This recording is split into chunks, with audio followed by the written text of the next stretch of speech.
Hello and welcome to the One Stop Co-op Shop, your one stop for co-op news, reviews, and playthroughs. I'm Peter, and tonight we're playing through Marvel Champions. What's up, Terence?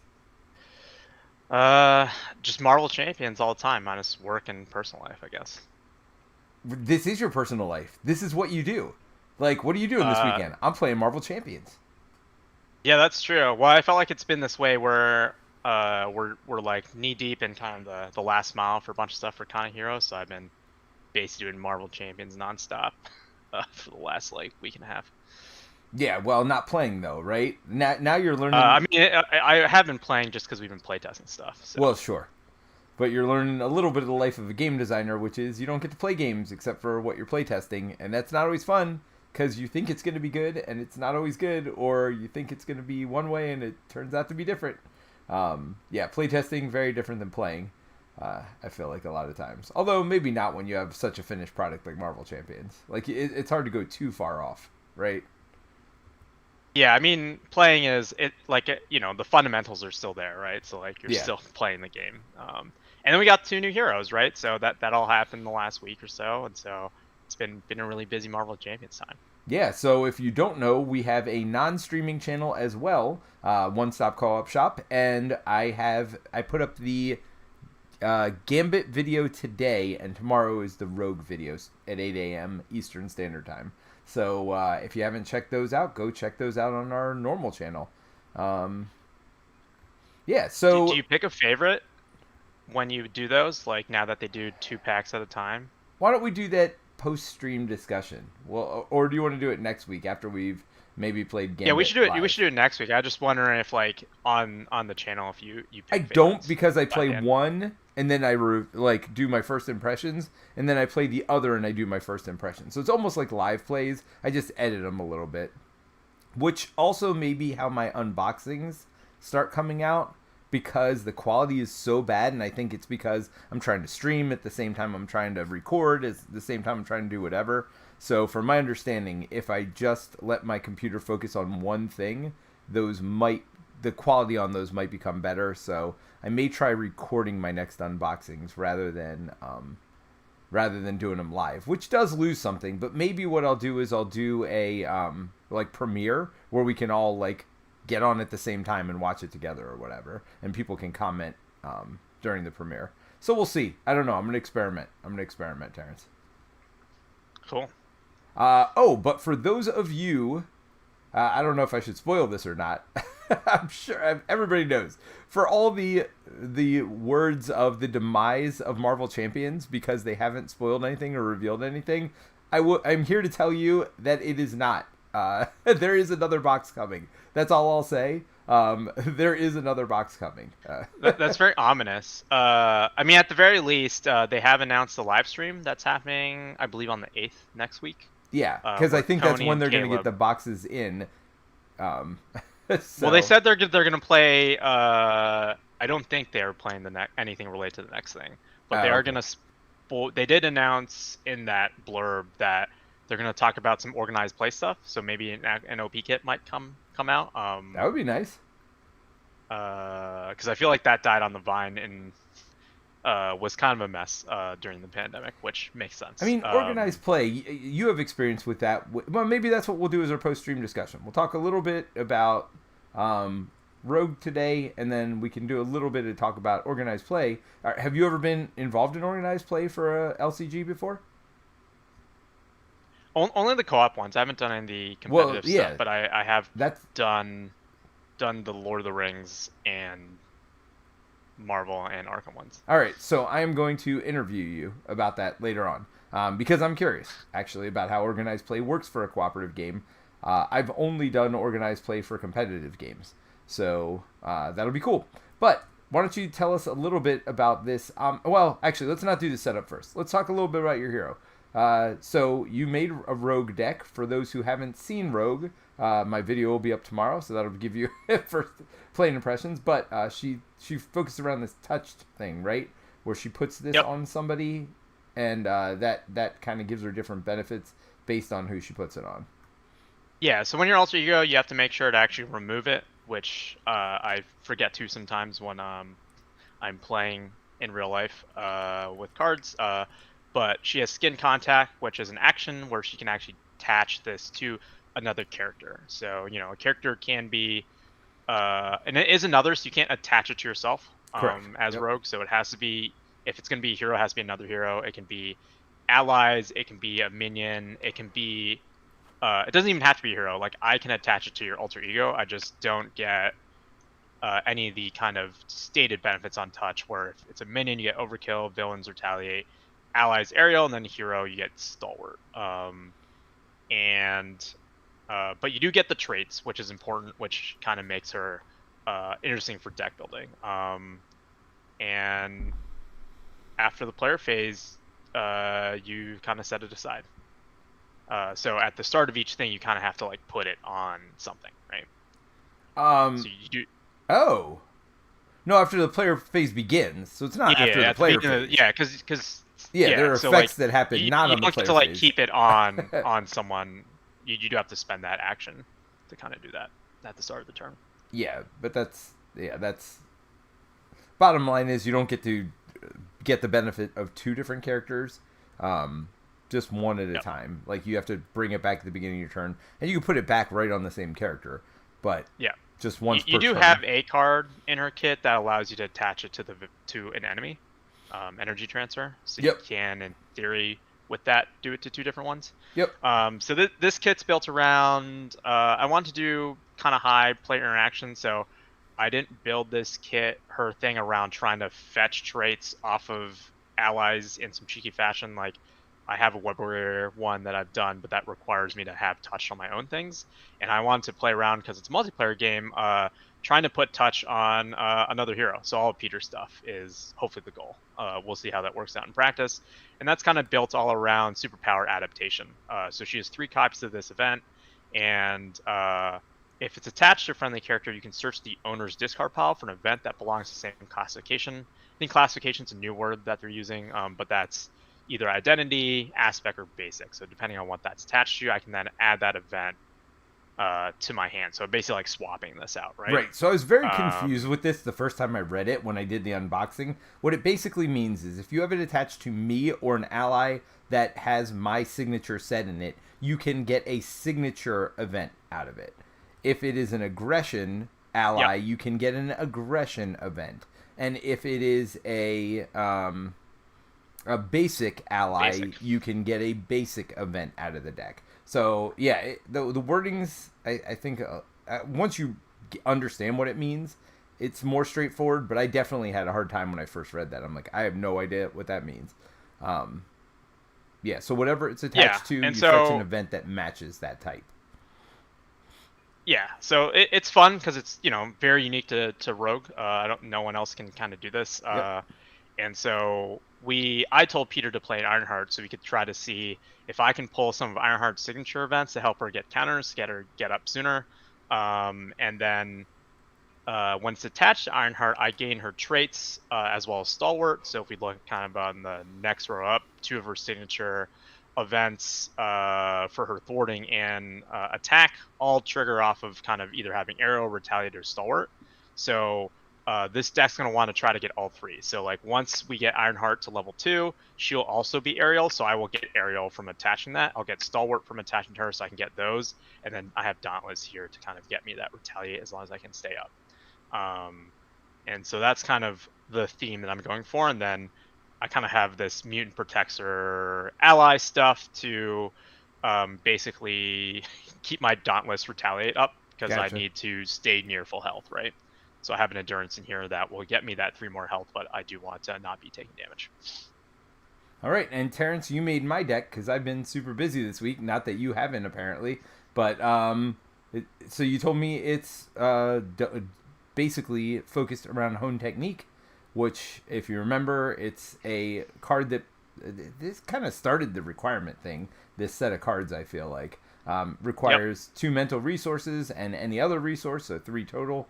When you play an aggression attack event, if you paid for it using a mental resource, increase the amount of damage the event deals by its printed cost. So the one that's most famous is probably Dive Bomb. If you're aerial, which I do get, if you don't remember Ironheart, the way she works, she has 3 forms. She kind of gets these different suits. But starting in Form 2, this is what Terence was talking about, you get aerial. And so he's got dive bomb, which you have to be aerial to play.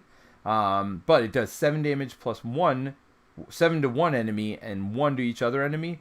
But you get to add the cost of the card, which is 4. So that becomes 11 damage to the primary target and 5 damage to each other enemy in play. So dive bomb's what it became famous for, but also having things like clobber, 2 additional damage to clobber damage. And you can return it to your hand and then do it again. No quarter, 4 damage to an enemy for each point of excess damage, so 4 plus the cost. That's a 6 damage event now. Plus, of course, her signature events, things like that as well. Well, signatures don't apply to Hunt Technique. What? Oh, It has aggression to be attack. Yeah, I think it'd be pretty broken if you could. I never knew that. Then, I've never played the Hone Technique deck. It's Ironheart, so you get, like, obviously you have Ingenuity to help pay for Hone Technique, which makes sense, right? Yep. And then you also get all the Go for Champions fun stuff, too. Nice. All right, so we got 9 down out here. He says, ooh, snap, a Terence rogue deck. And then he says, I don't see Sorcerer's Supreme out there. I are sad. Yeah, I feel like that rogue style is super fun because you can trick her up with all these, like, trait-specific things, but... Well, you can play her again next week when I play Gambit. No worries. Yeah, it's just like it. I wanted to work on a thing where I was not trying to touch my own things. So we'll see how this goes. Yeah, so 9 down really wants to see a master at work. That's what he said. He wants to see you with your Well, I will say... I mean, maybe you should build the rogue deck next week. Yeah, right. You want to see my rogue deck? It's gonna have like... I'm gonna go Guardian's rogue. I won't even be able to play a card because I won't be Guardian traded. Nice. I'll never be able to get an ally out. Yeah. All right. I mean, do you doubt me? I forgot to put resources in last time I played. Like, I mean, any card is a resource except like very few things, so like you can't go that wrong. I mean, I've definitely done things. All right, so you've concocted an evil plan. I don't know how for us. evil. It should be fun. I think that's what we're going for. So one of the things that's happening at Con of Heroes, hopefully if you want to go, you've bought a ticket. We did just close playmat sales, I think, because we had to put those numbers in. But one of the things I'm in charge of is actually coming with some challenges and things to kind of spice up some of the scenarios to get people playing together. And I wanted to kind of showcase one of the ones we had for Mansion Attack. Although you only half-hearted it. No, right? I switched it out. Oh, you did told switch me out. to do it, so I did it. Yeah. Okay. So we All have right. 2 modulars. One of them is required, which is Brotherhood, and I've actually replaced that with Sci-Fi, which is the one from Mojo that has basically like the weird, like numbered ones. Numbered ones. Avalanche, I know. And so I've actually replaced, even though it says on here's the card. It says to use Brotherhood. We've replaced that with Sci-Fi. And then for the one optional modular, I've replaced it with Ransacked Armory. And so that is from Hood, and that's the one that is this, where it fetches minions. And so I've actually removed the 2 puny minions, these armored guards that come from Claw, infamously. And so we don't have any chump minions, and so all we have are these kind of big, beefy dudes. Oh, great. Thanks, Terence. And so when you get Flamethrower, it's going to pull out someone like Avalanche and give him 3 attack until we kill him. So that's like a 6 attack, 5 damage. So I think that'll be fun. And then the other thing is... wait, hold on. Is everybody listening to this? Do you see Terrence's definition of fun here, guys? Come on. This is ridiculous. Yeah. All right. And then of course they have effects in here, that are just part of Mansion Attack, that if that minion's in play, it activates against you. If they're not, then you actually go and fetch and pull it out. So there's a few of those. I think there's like 2 copies of those for each minion in there.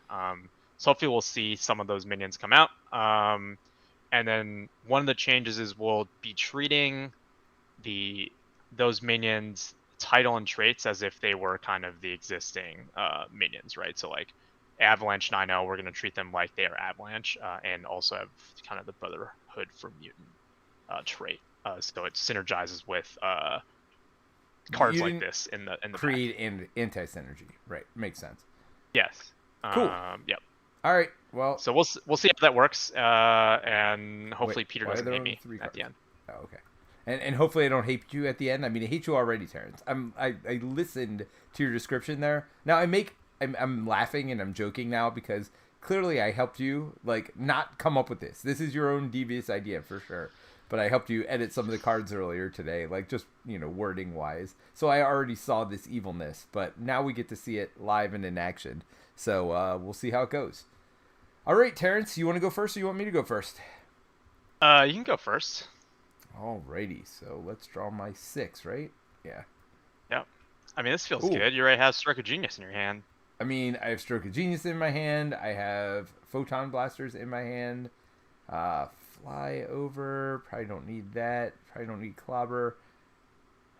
I mean, I do have Power I of mean, Aggression. Fly over gets you 2 progress if you clear the main scheme with it, or 2 counters. Yeah, that's really good, actually. All right.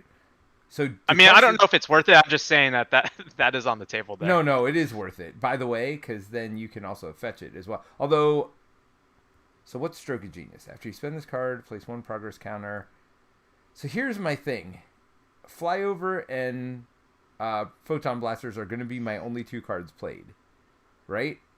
So the question is, do I draw more cards and potentially draw stuff that I would want and might have to discard to pay for these cards? Or do I just stick with this hand? I'm leaning more and more towards sticking with hands like this, where I already know what I want to play turn 1.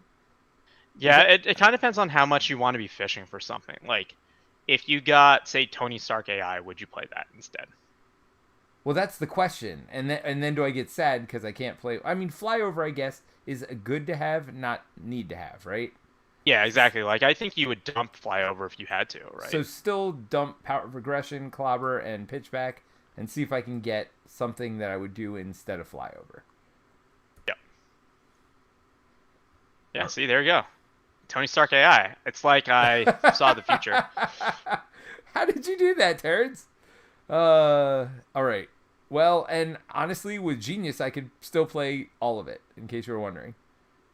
Well, I mean, at this point, you've used Stroke of Genius and Photon Beam to play it just because you want to see the card draw, right? Wait, what? Stroke of Genius draws you a card. Right. So you want to, like, burn it as soon as possible to... Like, you're going to draw, like...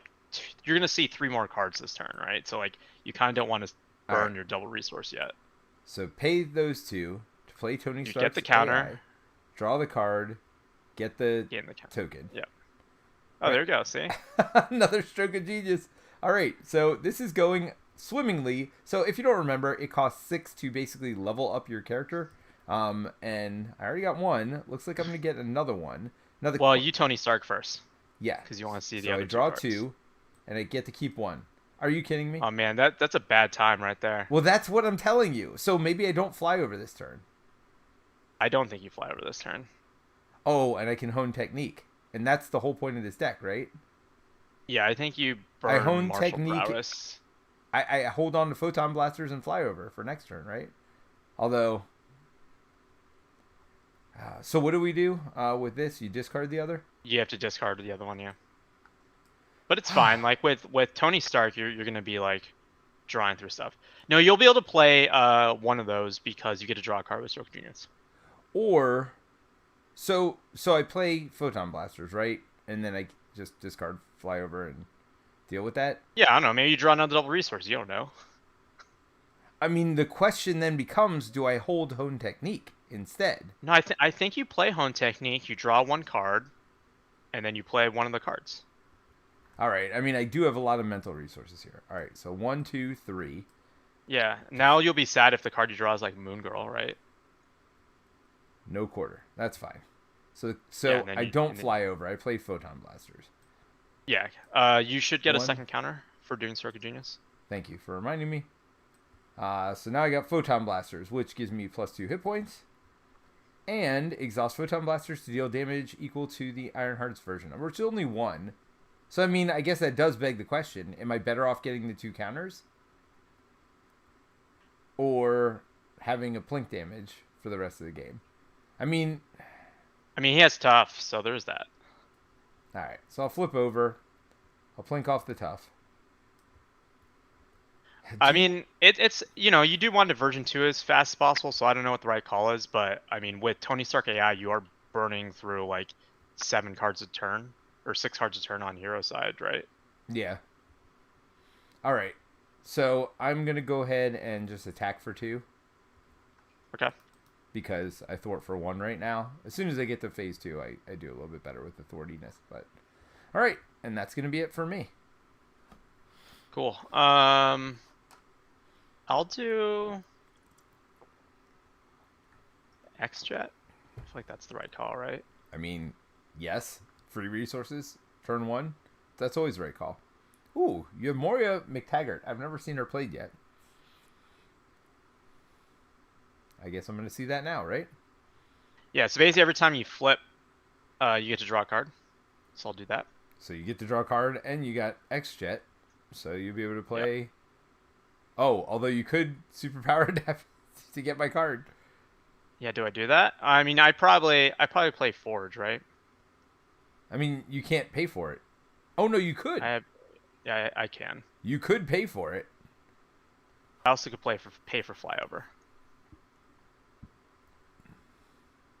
That's what I'm saying. You could remove the 2 threat here and give me my 2 counters. Right? Okay. I mean, that's your call. What am I doing for chump blocking here? Well, then put Forge out if you want a jumper. Well, mostly like I want to not go down in health is all. But I mean, do you want to go down next turn and heal up? Sure, let's do that. I mean, I don't know what the right call is. Or I could block for you theoretically. And I could go down, because going down and healing, doesn't that give me a counter also? No. You need Ronnie Williams. Ronnie Williams is your like 2 heal or 1, whatever. Well, you could spend a mental resource to... yeah, I mean, I don't know. Like, it's for sure better for you to go down, because you have a 4-card hand, man. I don't disagree with that. All right, so you want the chumper? Get the chumper then. That gets you to 4, right? So you get to level 2 real quick.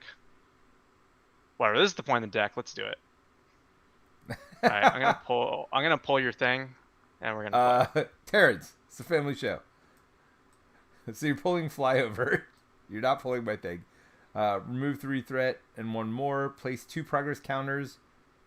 So this is the key here. It says on Ironheart. So it doesn't matter who plays this. It's still on Ironheart. So you spent Forge, you spent your X-Jet to pay for it. Remove 3 threat, so you're moving it from main. Plink, plink. And then you place 2 progress counters, which will both go on Ironheart, which is me. Once I get to 6, and then I'll punch for 2. Right. Plink, plink. Terence, I don't think we've I get stunned. ever done 4 damage on turn 1. Hold on. Let me see something. This isn't an attack. I was hoping it was an attack to get rid of stun. I will chump for you, Terence. It's fine. I will be that chumper. I have 12 life right now. It's fine. I know you'll be protecting me later. Aren't you protection deck? Yeah, where are my mutants, dude? Somewhere in this deck. I mean, that's you can only call cards for one of us. You chose to call for me. Oh, I got go for champions. So I can just take 0 damage next turn. Yeah, I just feel like that's you want to go down. That's just no. I want to go down and I want to spend this mental. So I'll probably photon beam this turn. Hopefully, I'm sure there will be a minion to take that punch in the face. So blob. I mean, yeah. Stuns though. And I'll be exhausted. So actually, photon beam will literally. Oh wait, hold on. Do I want to punch? I guess I do. You take a retaliate 1 if you attacked, by the way. I did attack, and I will take retaliate. Because of the cafeteria, apparently. Yep, we're fighting in the cafeteria. It's kind of like loving an elevator. Except fighting a cafeteria. Do. Alright, so we added the 2 threat. Blobby is going to attack me for 2. I'm just going to take it to my face. Plus nothing, Blobby. Although I am stunned. Yep. I'm also touched. I'm very touched, Terence. All right, then Blobby. Well, you know, I did give you 2 counters, so you should be touched. Yeah, so Blobby attacks you, and I defend for you. So what do I defend for? 2? Oh, no, 3. Sweet. Yeah. Oh, and look at that. I got rid of your Deathly Touch as well. Yeah, I feel like this is such an interesting obligation. Because if you're playing where you put this on enemies, it actually is beneficial. Or not beneficial, but like it doesn't. I mean, 2 threat on the main scheme's no joke. It's not that bad compared to like, you know, like isn't She-Hulk like literally put an acceleration token forever? Well, I mean, there is that, but this one doesn't ever go away either, though. It's just discarded, so you're continually jobbing us. Well, yeah, I'm forever. Oh yeah, here we go. Avalanche activates against minion, you right? if he's not in play. Well, no, because I realized I'm exhausted.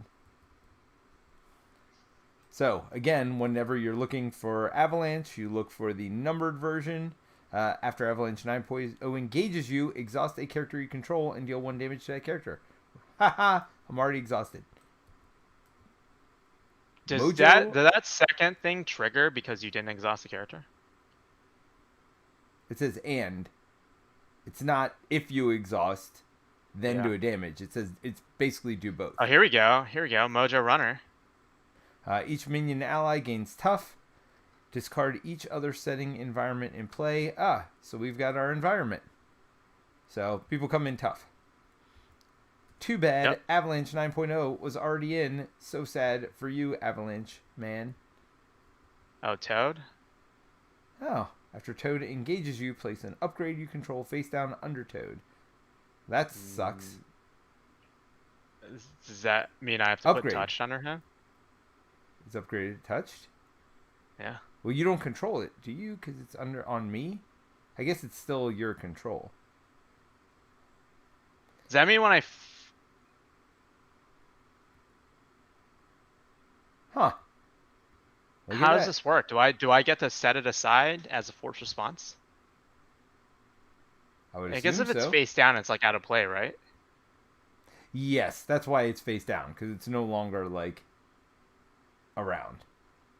Yeah. So Toad can just turn off my ability. That's kind of cool. I mean, do you think that's kind of cool? Or well, I just mean theme-wise in the lore, she's like annoying. Kind of sad that. Well, she's sad that like she can't have physical contact with people, right? Yeah. All right.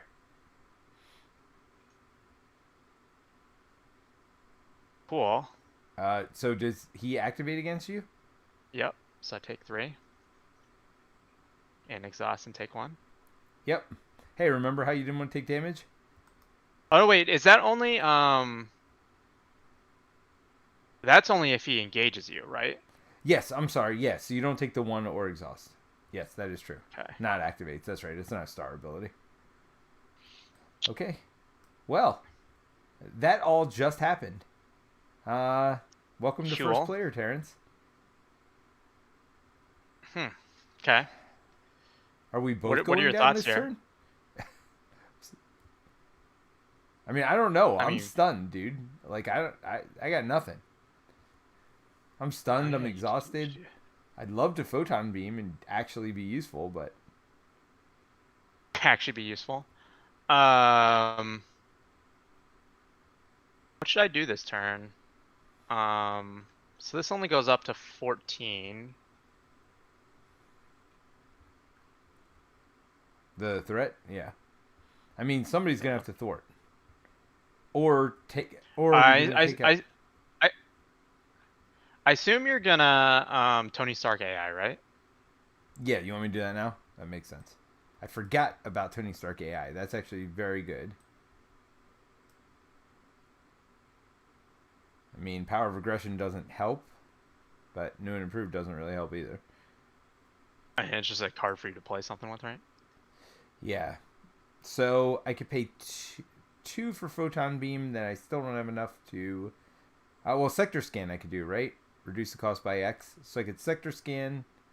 Oh no, I can't end photon beam. Never mind. Wait, can you oh crap. This minion has tough, right? Which one? Oh yes, this Toad does. You want me to plink it? Or that's Yeah, I still can't not kill enough. it though. Do you not have an ally? No. And since like, I assume he takes tough, right? Because it's not permanent. What do you mean? How do I kill this guy? It's actually crap, dude. That he. Oh, I guess I can energy transfer. I can't attach tough to a character though, right? What do you mean? Attach touch to a character other than rogue, deal 2 damage to that character. I can't do that, right? Why not? Because it's out of play, isn't it? Why is Toad out of play? What are you talking about? No, I mean, I can't use this because touch is out of play. The thing before the arrow. Oh. Yep, because that's part of the cost. Correct. And I can't confuse the villain because touch is out of play. Yeah, no, you've got yeah, you've lost your ability to be useful. I mean, is there any way? There's no way you can get me to draw a card or give me 1 energy, right? No, you're not an X-Men. Why? Oh. Well, new and What are you improved would let thinking? me ready, although that's still not even enough. I may do that though instead of photon beaming. I mean, I guess there's literally no difference. What are you thinking? I'm thinking we're both gonna have to go down this turn, so thwart, right? Okay, I can throw it for 2. Yeah, I feel like that's the right call. We got the Matty B22. He said, just realized this was live now. So used to later when I missed it. Yes, we are live. We could say Terence has lost. I hate this stupid heart in the corner. Like, oh, lost his touch. Oh, Brant's here. Draw 6 more cards and build. Oh, Brant says he yelled at me to stay down.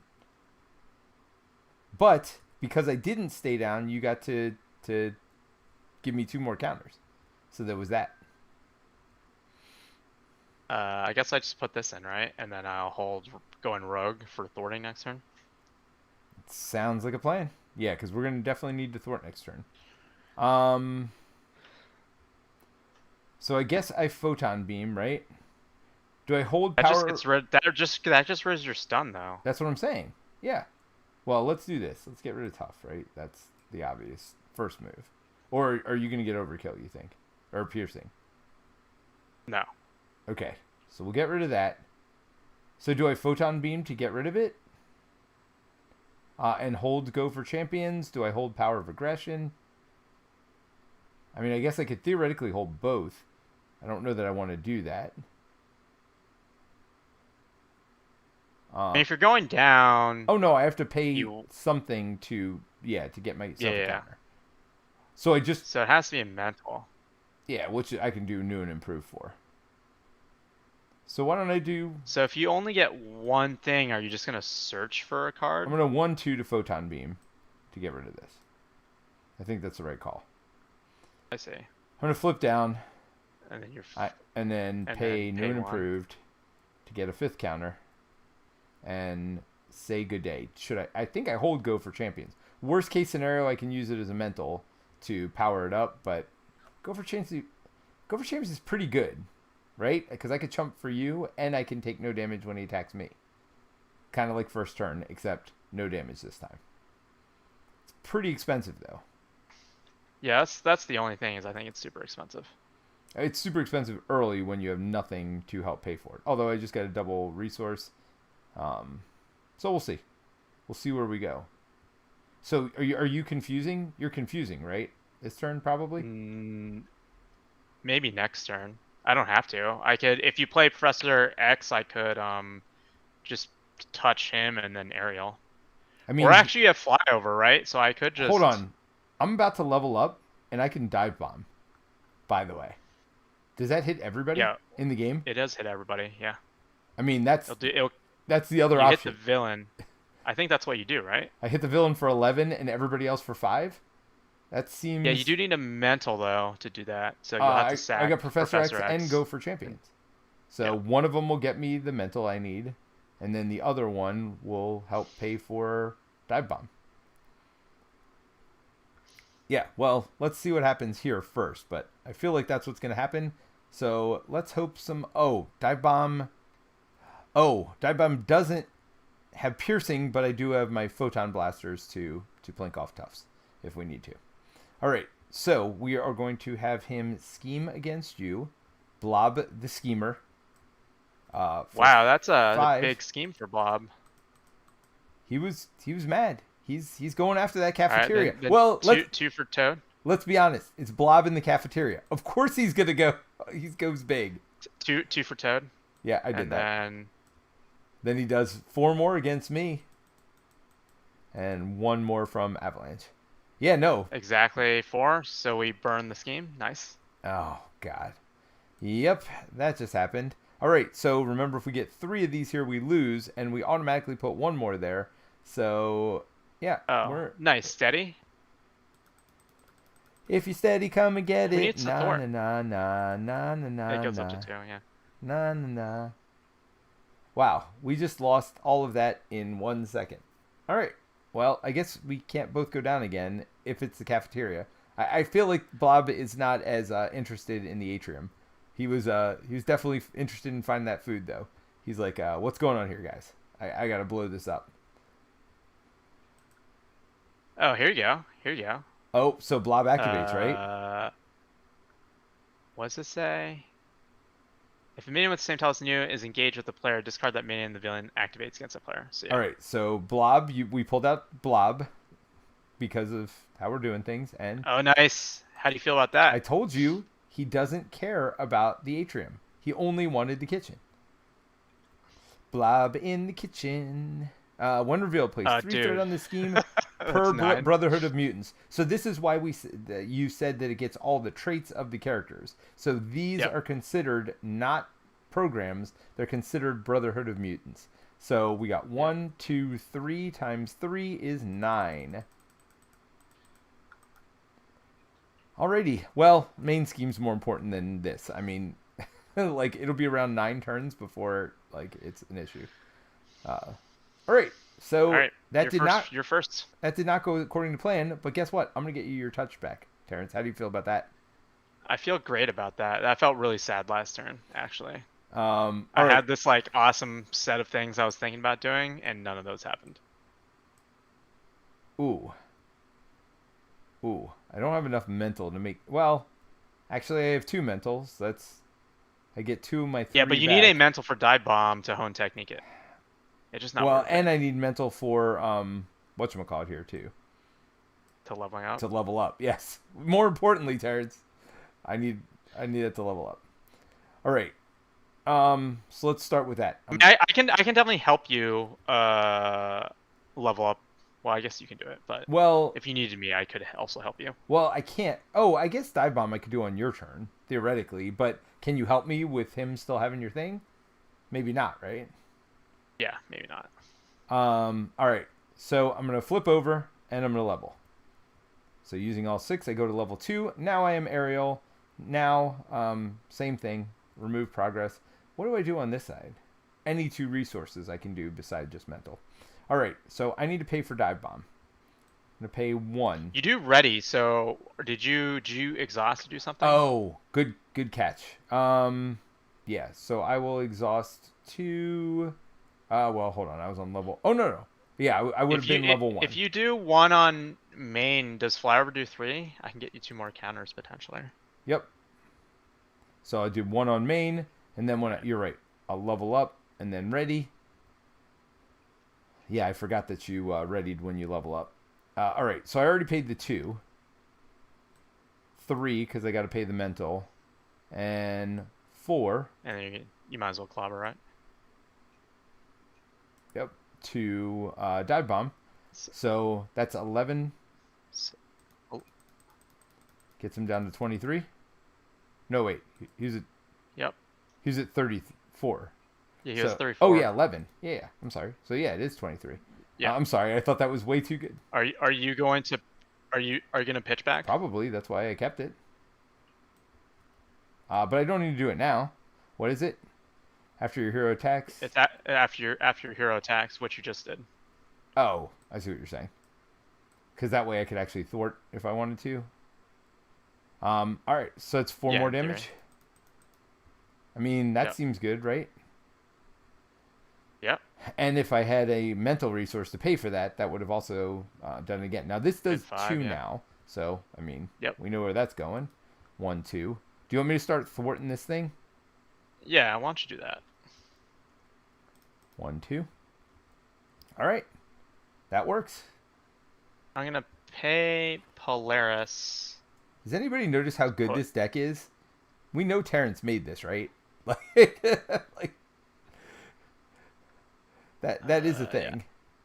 So I have retaliate now because I have +3 hit points. That gets me up to 12, right? Yep. So that puts you above your either at or above. 11. Yeah, by 1. I'll take it. Hey, and now you put this Actually, on me, and you've got all 3 things. I'm not gonna use my X yet. I'm gonna do that. I'm gonna do X-Men instructions to choose both of those allies I just spent and shuffle in my deck. Nice. And then I get to draw a card because I have X Mansion out. Wait, did I not have? Oh, I guess it didn't. Oh, Nightcrawler. and you can still go in rogue, which seems good. Oh wait. Do I Ooh. just go rogue? Remove 3? I mean, I feel like going rogue is good. You can hold Nightcrawler or energy transfer. Well, it costs. Let's see. You have X-Jet. Do I want a card draw out of this, or do I want to confuse You him? do both. I already You have do both. retaliate, right? You go to me, and you get all of it. Yeah. So this is the whole point Collect of what them all. Terence was saying. All right, so let's go through this so people understand. All right, so you have Dauntless, which says while your hero's remaining hit points are equal to or greater than your starting hit points, you gain Retaliate 1, which you are. You're 12 hit points out of your starting 11. Then when you attach this to me, it's attached to a hero, so you gain Stalwart. But you also gain the traits of whoever you're with, which include Aerial. So you are Aerial, Stalwart, and Dauntless. This card you're about to play, called Going Rogue, removes 3 threat. Actually, you can remove 2 additional threat. It says additional, so does that have to be the same scheme? Yeah, it has to be the same thing. So I'm Okay. gonna do offside because I thwart for 3 with my jacket solo, so I can clear that myself. Got it. Okay. So, 2 additional threats. So you're going to do, because you're Aerial, you get 2 additional threat. Because you have Retaliate, you can confuse, although, does this Steady, stupid so I thing need 2 stop of them. that? Well, it's steady, so I just have to put 2 on it.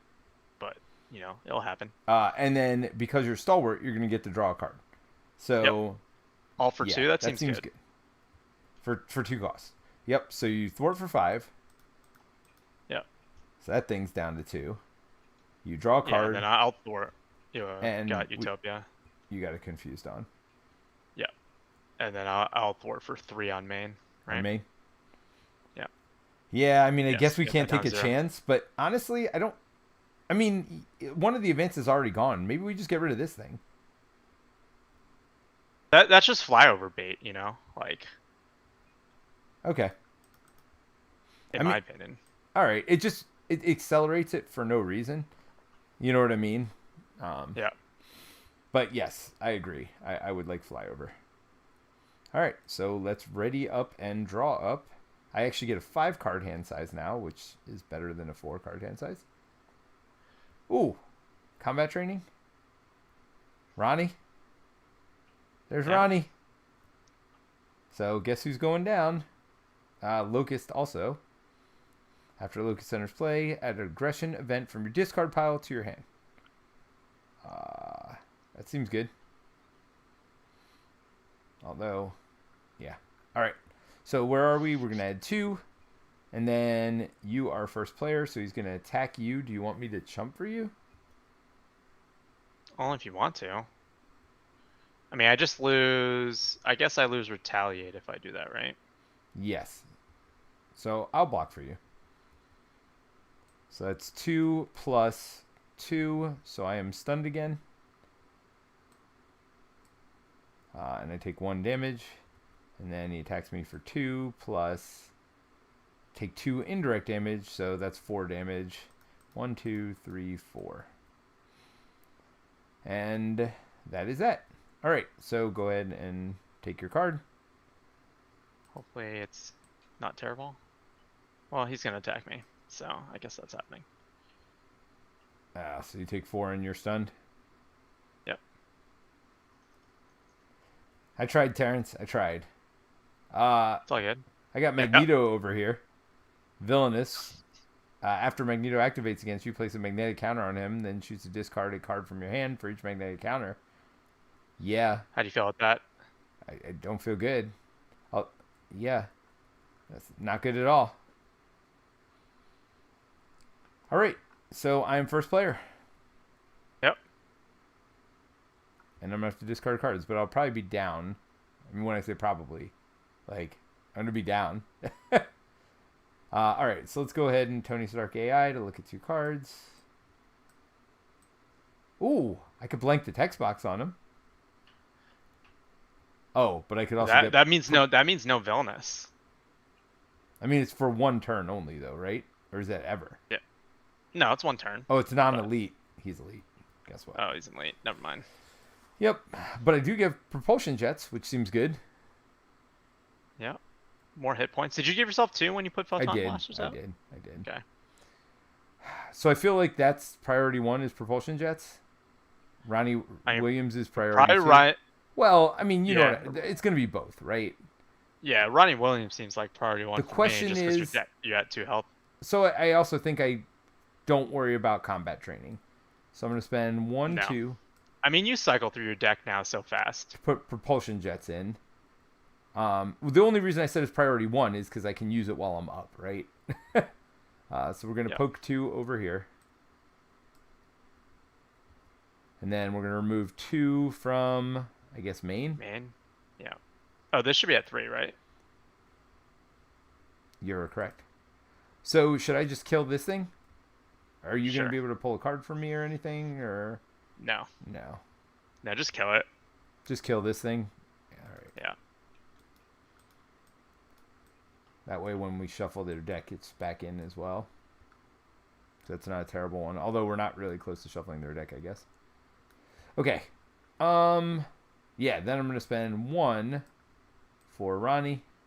Do you... Oh, because you're going to counter yourself? I guess that makes sense. I was going to put a counter on myself. What were you thinking? Holding Locust? Just so I could pull a no, card? No, it's fine. You can pull Die Bomb for back. like 57 next turn? Yeah, the only reason to hold Locust is if you want Die Bomb. I don't know. I mean, it's kind of... I mean... Is there only one Die Bomb in my deck? I guess it is if you want to take out Magneto. Yeah, is there only 1 Die Bomb in my deck? Yeah. Just it's super expensive. Okay. Well, it is, but I'll have a almost full hand of cards. Magneto's going to take care of some of that. I get to choose the card I discard at least. Yep. Although I am stunned, so I'll have to exhaust to get rid of it. All right, so anyway, Ronnie Williams, I'm going to heal too. Counters are important, but as you pointed out, level 3 is not as important as level 2. Well, I just think that hand size and the 2 thwart is just such a big deal. Well, I get +1 hand size when I go to level 3 also. Then I can also start using my counters to blast stuff. Yeah. So, I mean, it's not nothing, but it's also not like... Yeah, there's just such a big cliff, I feel like, between 4 and 5 card hand. Oh, yeah. All right, so I'm going to hold Lucas. So what should I do here? Well, you're not flipping down, I'll tell you that. I should thwart for 3. Well, hold on. What are you doing with touched? Because, actually, you should have got that back at the beginning of the phase. Yeah. Man, if I touch the villain, I'll have retaliate, and then I confuse him, and then I could go down. That's you. Right? if you want to. Is that a bad call? There's one advance in the. I think we're fine. I mean, if we lose to that stupidity, that's just what it is, right? Like, you have to gamble on something at some point. So, I mean, You there's think too that's many the right call? advantages for you to go down between X Mansion and Moria McTaggart. Like, I feel like there's too many advantages not, or just. Oh, but don't forget, we do have Magneto thwarting. Yeah, I don't know if it's worth it.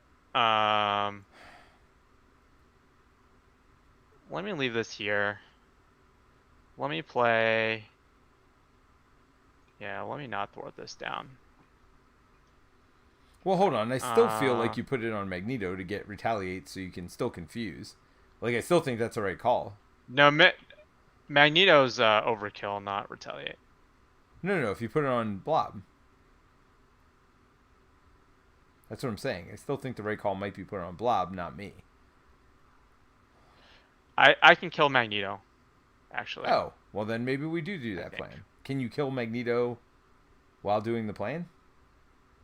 No. I can stay up, Okay. but I can do the plan. Do my own plan. All right, so I'm gonna spend 2 to put Utopia out. Yep. Get rid of stun. Yep. Put this on Magneto, so this gives me +1 attack, right?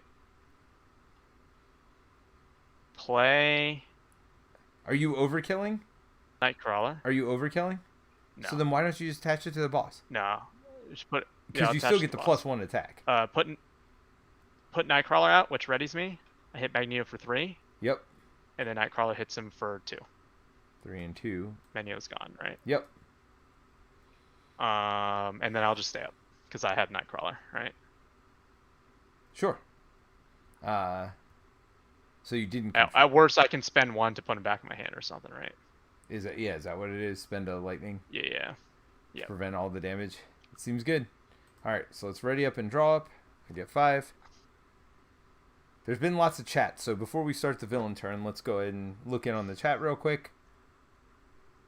No singing tonight, Peter? Boom, boom, boom. Come on. I feel like I've had some boom, boom, booms already. And there was definitely singing earlier. My first game as Rogue was paired with Ironheart. Go for Champions is so good. Yes, Michael? Yes, it is. Oh, you would be a champion also. Yep. If you had it Yep. attached to me. Yeah, that's what I'm saying. I can Oh, also, but you need you need a basic ally. I out need for a me to do champion basic ally. Ally. Yes, I need a Yeah, I mean, basic if champion I just ally. make you and like one other ally who's not a basic ally, Invulnerable allows you to use it like and block with it like for me. That's also fine. Like, you know, Nice. Well, I do have Champion's Bunker. Champion's Bunker, I so good. You just get to cycle through your deck. Yeah, I mean, especially now when I'm to the point where I just want to cycle for certain things. Yeah. Brawn. He's definitely not a core part of the deck for me, but I mean, he just generates free resources once per phase, right?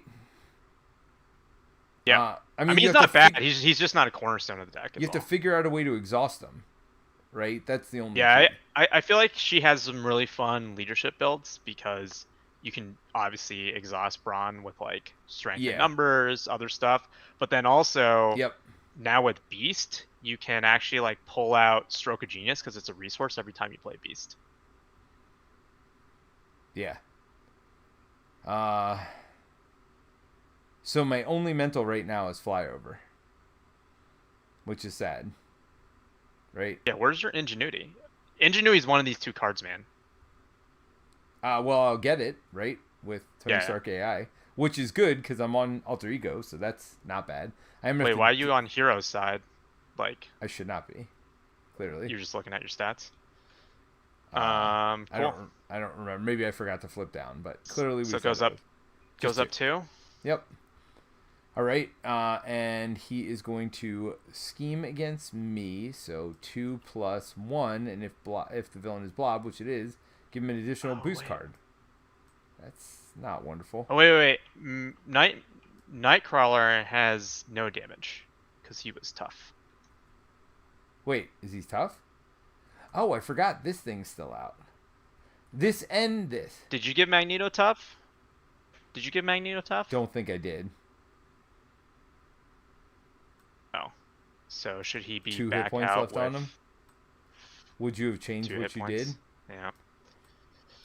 Maybe, but it's easier to retcon that way, I assume. Yeah, I forgot to tough him. Well, because So he has I 5. thought it was replaced, but it wasn't replaced. They're also steady. That's the part Yeah. I missed. So I definitely plinked him with my blasters early. Yeah, that's real sad, by the way, because now he's gonna scheme That also. that feels real bad. Yeah, no, give him an additional boost card, so it's 3 total. Plus his 2 is 5. So it's 10. It's a good thing I didn't go down. Well, don't forget, we might lose right here with Magneto. Nope. Not yet. Not yet. Not yet. All right, so you're getting attacked. Yeah, I probably would have. I probably would not have tried to kill him, but Well, it's fine. yeah, I mean that was a big mess up on our part, my part, really. I think I'm gonna play Bulletproof Bell because you told me attached to the minion, and then I get a tough out of that. I mean, it seems good. Oh, you get something else too, right? No, this one is just. Oh, and gain the tough stats card. Yeah. All right. Yeah. Pyro. Nope. Okay, so pray to God it's not an advance or anything with add Insight 1. This doesn't look good either, though.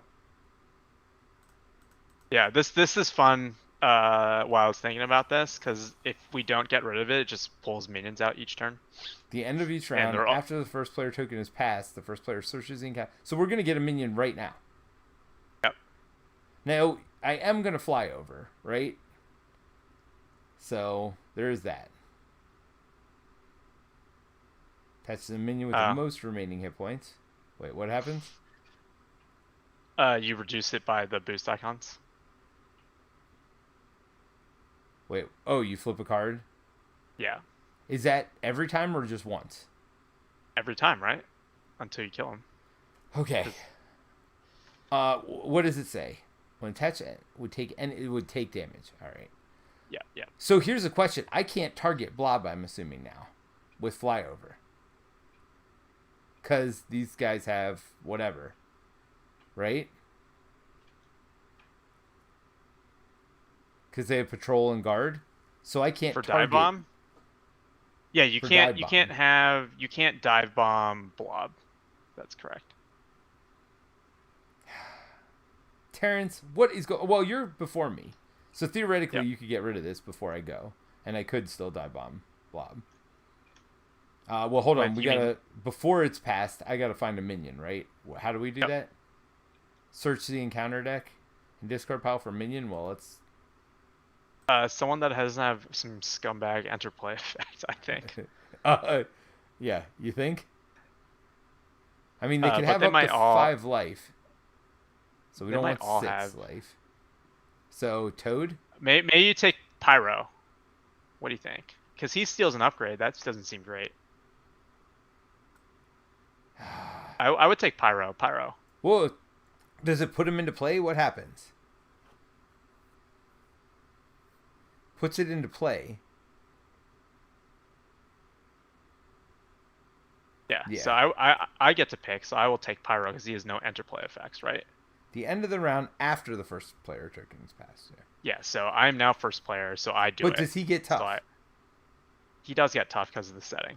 But you can plink I can tough plink away, tough. Right? Yeah. All right.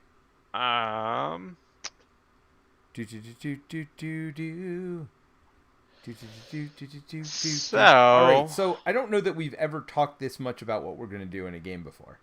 I feel like this has required a whole new level of strategy that like we've never had to collaborate on in all our games. Does that make you feel bad or good? I mean, that means it's a good scenario, right? Like what you put together, it's challenging. But I mean, I'm not going to say fair while we have 13 threat on our 2 lose scheme here. So yeah. Let's see. So I mean, you got to thwart, confuse as much as possible. Do you want me to Tony Stark AI first? Yeah, let's do that. I mean, we know what we're getting, right? It's going to be ingenuity. So I do deck. Do you shuffle before you discard that? Look at the top No, two it's cards of it's your it's deck. look at, so you're not drawing them. Yep. And then once I discard it is when I. Did you not want Psylocke in my deck? All right. No, I did. I just didn't know what the rules on that are. I do have a double So what do you do on research. your what do you do on your turn? So I'm playing Ingenuity, I'm playing Locust, and then I am dive bombing. That's basically it. I can remove 2 threat also, and I can do something myself. I think I heal 2 with Riri. I may even heal myself Okay. with So or Ronnie. Nightcrawler, what do you think about this? Nightcrawler thwarts So the side Nightcrawler scheme should for have come 2. in tough. Also, we did that, right? Right, but I attacked Magneto was the Okay. dumb thing we did. Yes. So what do you think about this? Nightcrawler attacks Thwarts. or thwarts for 2, so Yep. you can clear it with propulsion jets, right? Yep. So now everything's on the table of what you can do. Yep. And you can probably burn this tough as well. Oh, of course. Pyro? Yeah. Well, so the minions in theory are taken care of? Yep. Yeah, so that means, do I touch you, wait for you? That you So going you rogue? can confuse.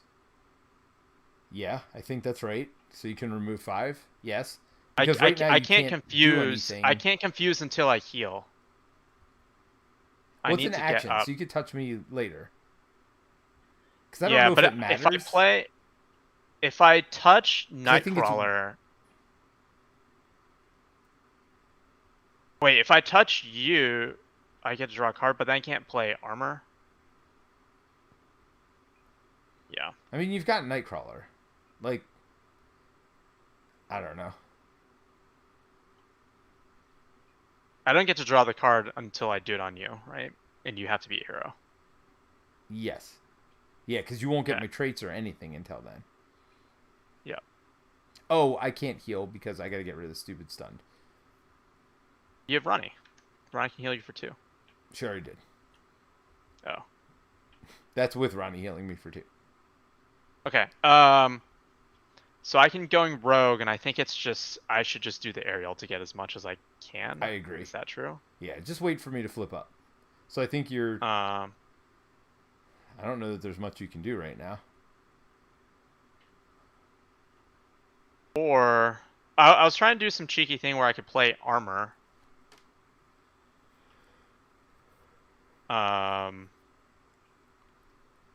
Right, and like draw cards and stuff.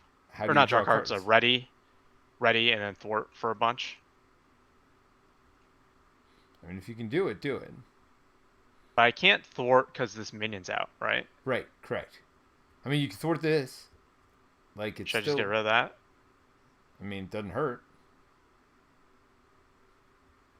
But how are you going to pay for going rogue? These 2, and then hold armor. Well, that's what I'm saying. So you... Oh, I see what you're saying. You have nothing to do right now. Got it. So you're just going to thwart this, so that way I can thwart the main scheme, right? So it doesn't... Yeah. We're losing 1 thwart off the main, but that is what Yeah. it is. There's no other way we can do it, really. Yep. All right. So you're done. Touch. So I'm up. I'm going to attack Comes back to me. to get rid of stunned. Wait, you're putting touch on me, right? Yeah, no, I just had to retrieve it from the villain. Oh, before I go Yeah, up, the I'm turn. sorry. I'm going to pay 2 to put Genius in. Because that can only happen if you have the Genius trait, which I do when I'm down. Okay. Did I cost this? Can I not pay for Fly Over and Genius?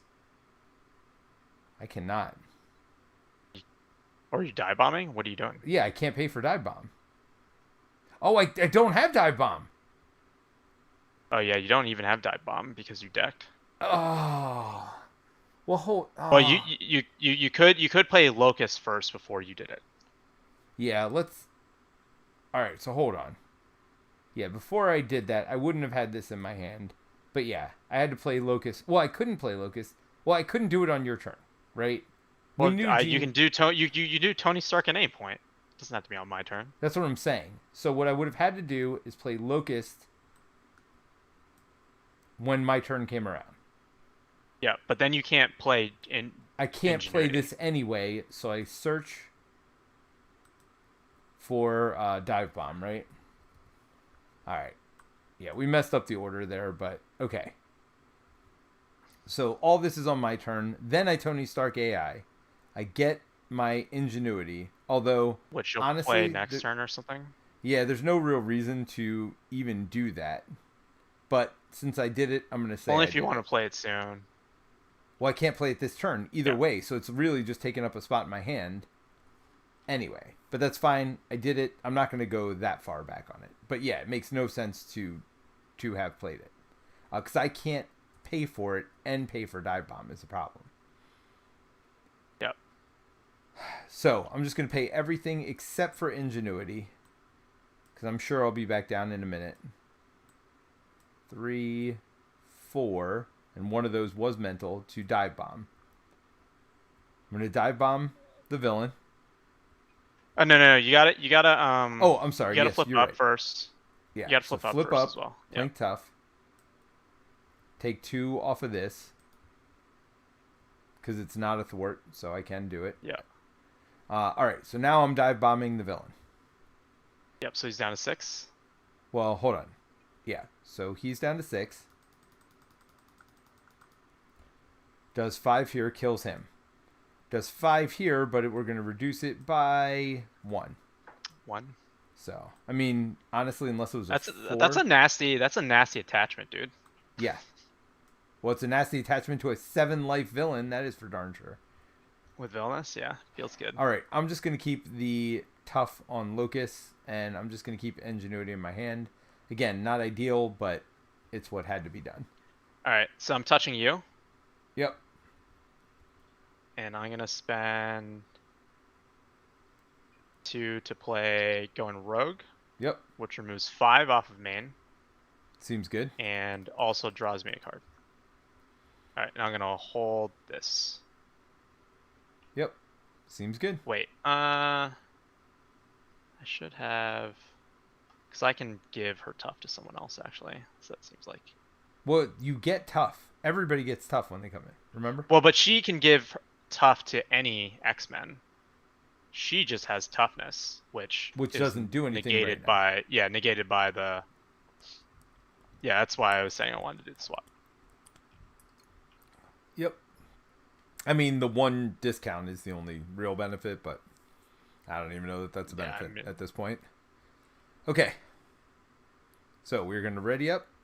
Oops. Not quite ready for that yet. So ready up and draw up. I get 4 more cards. All right. So Photon Beam, Martial Prowess. There we go. Go for champions. Let's make it happen. Vivian's my key to success here. Why is that? For recurring, go for champions. Well, yes. But I mean, I got Ingenuity and Martial Prowess too. This is tough. Yeah. I mean, because I also kind of want a Photon Beam. If I can kill him with Photon Beam, then I get a couple counters. There's a lot of choices here. There's too many. But if you have Ingenuity, you can just pay for that on the other side, as well. Pay for what? Or use Ronnie. Pay for her thing to just give her counters. And you also have Ronnie if you flip down. That's true. All right, so Photon Beam's out.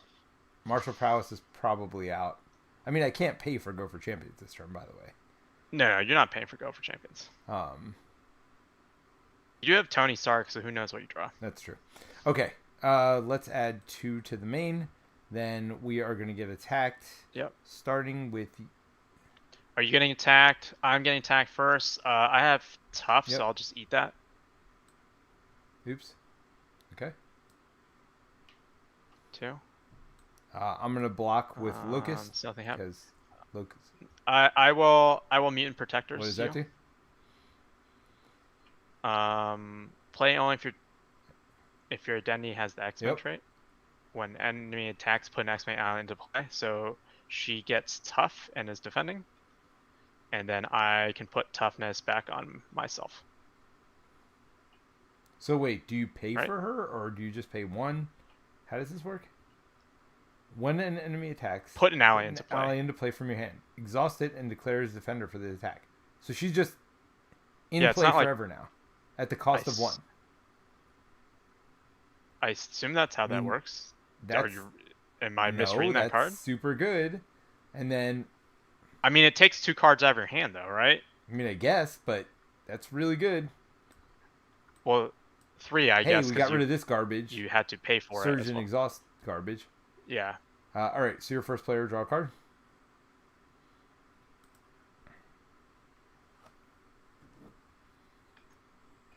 Well, Steve Kingsley is out here. He says, "How goes it? It goes very well. This has been an interesting scenario tonight. they really just wanted me to be stunned. I'm glad you killed all those minions earlier, because that would have been pretty nasty. Just Yeah. triggering all those things. Here you go. Give this to you. Remove a It's no problem. progress counter from your identity, then discard this card. If no progress counters were removed this way, do your safe face down encounter card and shuffle this card into the encounter deck." I guess I should have done that first, because now I might get it again. Yep. It's fine. All right. I've got a locust. That's tough. So nothing. Just lose the tough. Oh, hey. Looky there. 6 on this bad boy, which is not great, with 8 on the main. The player who defeated the scheme searches the deck and discard pile for an ally and adds it to their hand. Well, that's not terrible. That's a way for me to get Vivian in, potentially. Uh-oh. Well, you could actually Blob blank that, activates against so we you. don't have to deal with it this turn. What do you mean? Doesn't Vivian Blank you what? can blank a side scheme, so it gets rid of that icon, so Oh. we could do the main scheme. Yes. But I thought you were saying I could blank this.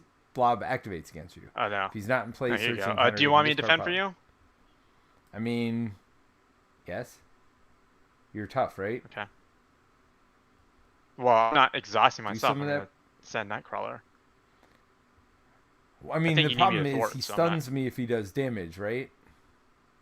Yeah. I'm defending with Nightcrawler. It's fine. Wait, are you gonna bring it back to your hand? No, I don't have the mental or the energy. I would have blocked it all too. Gosh darn it! It's all good. It's all good. All Your right, first player. I will confuse him this turn. so here's the question: do I put Vivian out and blanket? Do I go down, put Ingenuity down, and then put Vivian down while I'm down? Is that the call? I mean, if you blank it, we can get it down pretty high, right? But I'd have to do it from down if I want to get Ingenuity out also, which only makes sense to me, right? If I'm going to do it, I should also get Ingenuity, right? Yeah, I would do Ingenuity. All right. So, should I heal myself? Should I... It's up to you. Do you want me to thwart for 2 more? Do I punch him to within 2 of death, and then I can shoot him next turn and kill him? That seems like the right call, right? You're not doing damage, are you? No, I'm stunned. All right. So I gonna feel thwart. like getting within 2 damage, that way we can have a big turn, like the turn we flip them, is always a good idea, right? All right. So I'm going to flip down. I still think I'm healing You healing? myself. Yeah, Yep. I mean... You're at 10 of 14 at that point. Yeah. At this point, I don't think I need to keep healing. I'll start getting... You need a Tony Stark AI as well. Oh, gosh, I before you totally make some of spaced these on that. decisions. Yeah, I should have done that earlier. The only mental I have, of course. I mean, you punch pitch back, right? You mean throw it Yeah. Like and keep you're Moon not. Girl? You're not. Oh, punt it. I get you. Guess Yeah, what? fucked it. Moon Girl could be my Vivian. Yeah. If we don't care about blanking this. But you need me to blank this, right? I don't need you to blanket. Well, we want to It's get rid fine. of some stuff off the main, right? I can clear it and then do 3 off that, and I'll confuse the villain. How's that sound? Well, but you also get an ally if I don't blank it. How does that feel? Wait, did you not thwart? I thought you thwarted this for 2. I did for 2. Wait, it's 6 in total, right? No, And then you I did punched propulsion him for jets. 2. Oh, I see. Yeah, okay. Do you not want me to punch him? Do you want me to thwart it for 2? Is that better for you? I don't have to punch for 2. Yeah, because then I can clear it, and then I can use Professor on main. Just Okay. drop that down to 5, and I'll confuse, right? Yep. Okay. All right. So instead of punching, I'll have thwarted. So 1, 2 to get ingenuity out. And then I will exhaust ingenuity. Go for champions in Vivian to get Moon Girl out. And do I draw 3 cards? Yeah, you draw 3 cards. Does a wild count as a mental resource in this situation? Yeah, because it doesn't say printed. Okay. 'Cause you From would your convert hand, the though, wilds. actually, I only draw 2. Because this Oh, I is see, not yeah. from my hand. So let's go ahead and draw Yeah. 2 I mean, seems fine. to hold You on keep to fly those. over. Yeah. No, you burn Stroke of Genius to give yourself a counter. And that gives me 2 counters, right? Oh, draw a counter and draw a card. Yeah. Hey, that's the first counter I've had in a while.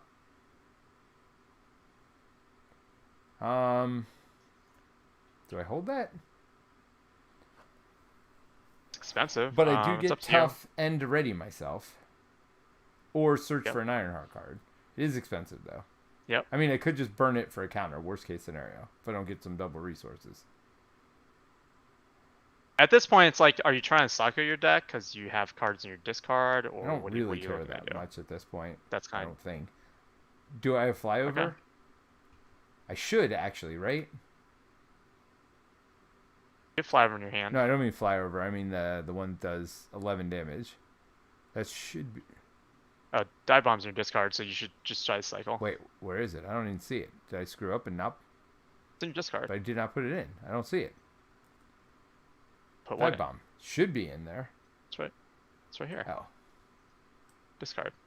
got it. Okay. So discard new and improved, but I keep flyover, right? Yep. Yeah, probably. Because that lets me. I mean, worst case scenario, but hopefully I get to remove from the main scheme and get some counters again going. All right. All right. So I do have something to do with Moon Girl, who's tough. So maybe I just leave her tough. Yeah, you Let just her leave her block tough. once. Yep. All right. Okay. I'm gonna spend 2 to put Professor X, which confuses. 3. Professor X will clear this, and I get to find. Is it deck and discard? For now, Deck and discard. what do I want? Nightcrawler? Nightcrawler's good. Who's your signature? Colossus? Why don't you get your signature? Gambit? I mean, Colossus is good because he's tough, right? Like, whoever you bring in is going to be tough. But whoever I bring is That's gonna be tough. Gambit's I could do probably Gambit. the best, right? He gets 3 counters. He attacks for 3.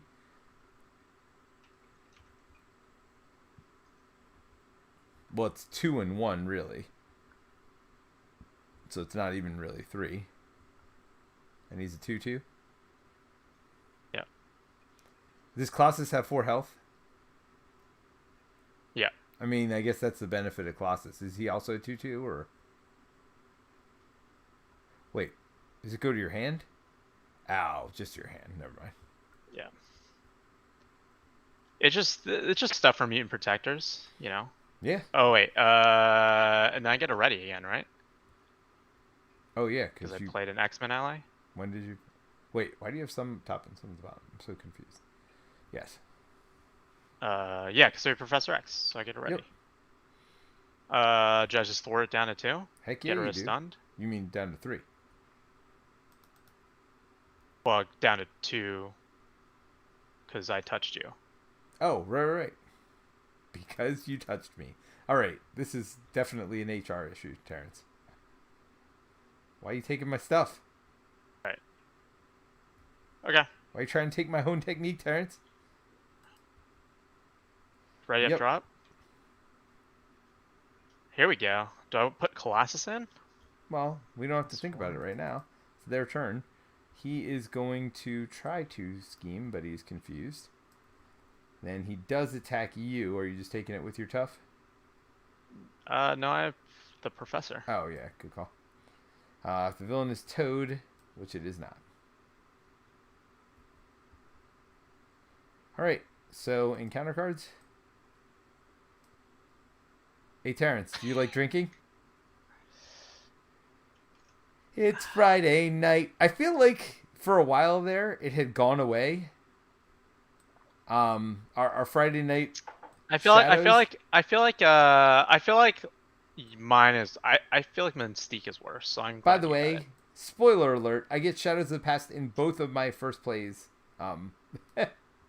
So yeah, I feel like it's a thing again. You know what's nice is that this is just more minion tech. I mean, sure. Let's call it that. Hey, Steve, when you asked how goes it, it was going fine. Till you showed up. The Maddie B says, shouldn't you have 2 counters on... I hate this heart in the corner now. Yes. Yeah. It should be 2. 1 for spending Stroke of Genius and 1 for the mental card. Yes, you are absolutely right. Thank you. All right. So, but she does come in tough, right?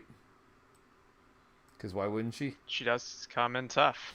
After the villain, Because that's the show. when Lucia von Bardas has a tough status card, she gets +1 scheme and attack. Hey, she is tough. After the villain phase ends, give her tough. Well, that doesn't matter at all. Joke's on her. Yeah, right? Attach them in with the most minion. Oh, this sounds like you. +4 hit points and retaliate 2. And retail too. Oh, come on. I do have Photon Beam, though, which with... Oh, you can't hone technique it. Oh, because it's not a stupid... Ugh! Hey, remember how I said I was going to get counters? Maybe that changes. Well, this isn't an attack, so I wouldn't get retaliated on for that. What's no quarter? 4 damage to an enemy. It's 6. It's only 6 in total. 6 with hone technique, right? Yep. Well, I'm not first player anyway. Well, good thing I'm stunned, right? That's what is? While Lucia von Bars is in play, this gains hazard. While she's not in play, it gains acceleration, so that's 4. Oh, I'm sorry. We forgot to do that. Wait. What are the rest of the cards? Did you shuffle them in? Yeah, I think so. I mean, there's only 3 cards. There's no way you shuffled. They're all 3 of them are those cards? That can't be right. No, where are they? I have no idea. Excuse me. Are they all under this? Did you put them in the discard pile? That's cool. You didn't want them. I mean, I really don't.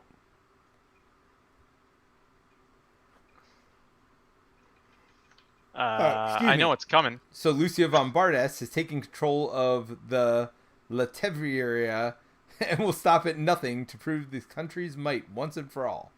When Lucia von Bardas is in the play, this card gains a hazard icon. When Lucia von Bardas is not in play, this card gains an acceleration icon. Well, Wonderful. you know, why? Just why? Why? Okay, you're first player, though. I feel like I want to Photon Beam and fly over and get lots of counters, get to level 3, and start doing some stuff. Alright. Let's put Gambit in. Tough. Yeah. Ooh, can Gambit get rid of Tough over here? Yes. I know it sounds like something stupid. Oh, he still will get his whatchamacallit, though, because the Retaliate 2 will knock it off. Right? I was thinking the Tough would take all of it, the Retaliate and his... No, he'll take a consequential. Though. Yeah. Consequential happens after, so he'll take 1, but it's fine. Because then I could kill this with no quarter. without taking any retail. All right, so I do 3. Is that true? Yeah, 3. So do you do 1 after? How does that work? 1 first, because it's when attacking. When Gambit attacks, remove 1 counter. Oh, so you get rid of tough and you do 2 damage, by the way. Yes, I believe that's the timing on that. Okay. And take but the you take the retaliate damage. 2, and then you get your consequential. That's not helpful. All right.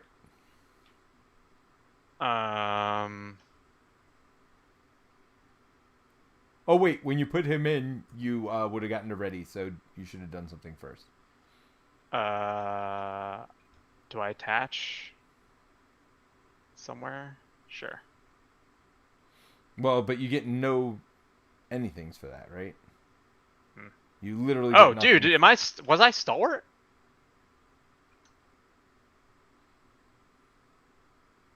Yes, you were. So get rid of the stun. How long have I been stalwart? You were, Probably a 'cause long time. This is what happens when you don't play multiplayer with Rogue. You forget about stalwart. I think I just don't thwart, forget, right? we got 2 environments in play. We got all this stuff. Like, it's not like there's nothing going on here. This is a very complex scenario. Oh, right now. also, isn't everyone steady? I'm not stunned. Why am I trying to get rid of stunned? Polaris is going to thwart for 1 off of that side scheme, and I'm going to thwart for 3. And I guess with Gambit writing me, I will thwart another 3 off of this here. So you're taking it to 0? Wait, what did you do Yeah. for 3 the first time?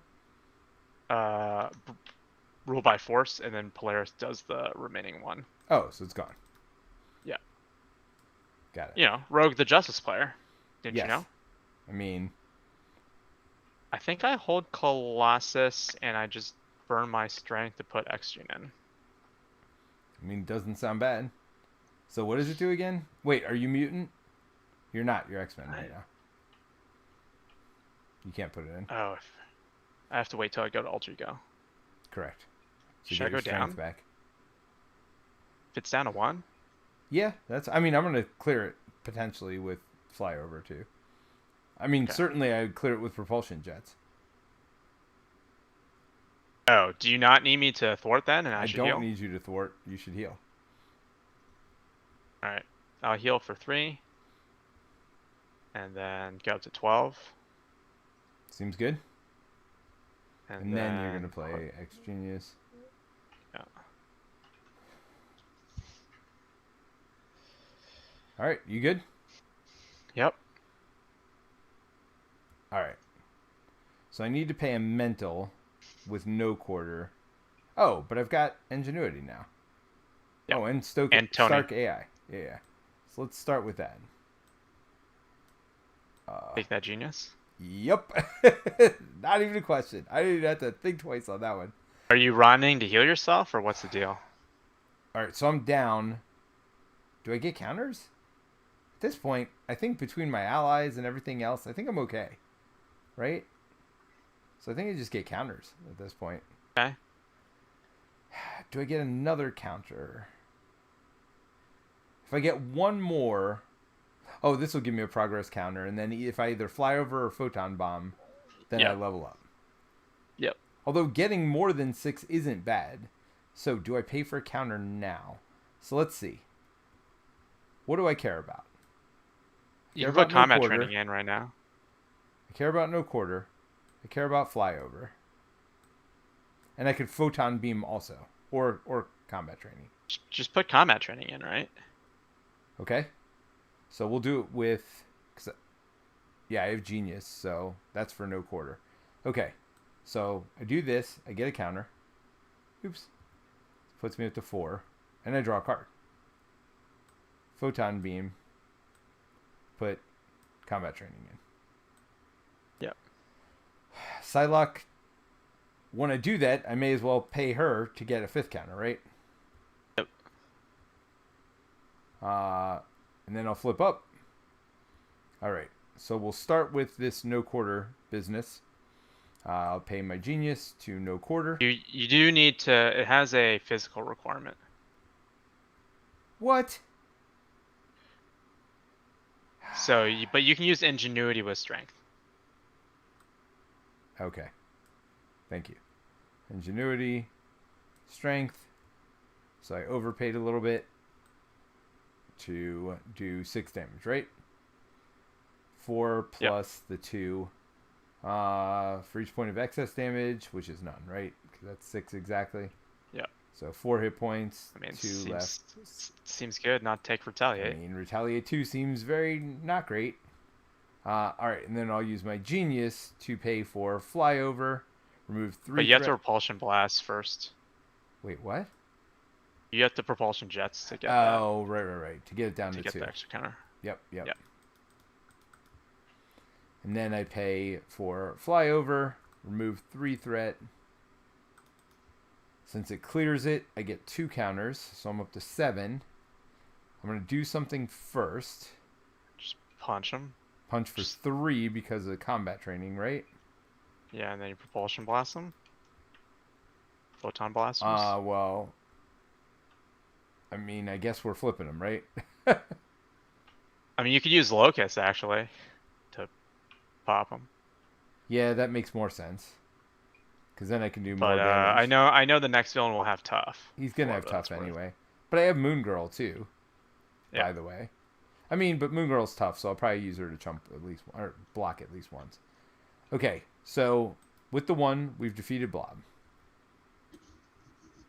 Next is Toad, which I is do tough. dislike Toad. 32. Yeah, I just mostly hate the discard. So what is Toad? After attacks and When damage the character, you control any character. So I'm definitely keeping my tough on Moon Girl. Yep. So I'm going to level up now. This leaves me with 1 counter. And you get tough. And I go up and I get tough. I always forget the tough. Yeah, because you have to look on level 2.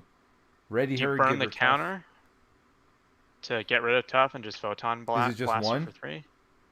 It's 2, but your photon blast is 3. Yep. So tough's gone. 3 and 3 is 6, by the way. So down to 26. Nice. Yeah, I mean, I feel like at this point it's should be fairly easy. As long as we don't lose to Scheme, I think we'll be fine. I have a 6-card hand even on my hero side now. What goodies do you have in your deck for me? Well, let's wait to see what comes up, right? Because we might want something that gives me counters. I mean, you could Moon Girl to go for champions also, and just just keep the virtuous cycle going. Then all your allies can attack. Yeah. Well, that's true. Well, Moon Girl will be exhausted because she's going to defend here. Well, no, she doesn't have to. If I know you're going for champions, she doesn't have to. We also have tough, right? Well, that's what I'm saying. I can take it with tough. Yeah. And then I don't have to exhaust Moon Girl is my point. Yeah, if you're going to go for champions, then I'm not exhausting her. Yeah, if that's the card you want me to grab. Well, we'll see. I mean, you could literally get any color you want. Yeah. So could just get pitch back or something. Or I could get dive bomb, do 7. I mean, pitch back's probably it for efficiency, 1 for 4. I mean, that's pretty good. So if you're doing that, then I will block with Moon Girl. So just let me know before that comes up. But what are you doing for your? Are you just taking it with tough or? I mean, I'm alter ego, right? So... Oh, I'm sorry. Yep.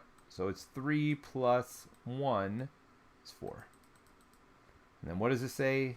After Toad attacks and damages the character you control. So the question is, are you going for champions or not? No, I don't think so. It's pretty expensive. Okay, so I'm going to defend with Moon Girl. Deal this card to yourself as a face-down encounter card. Wow. Yay.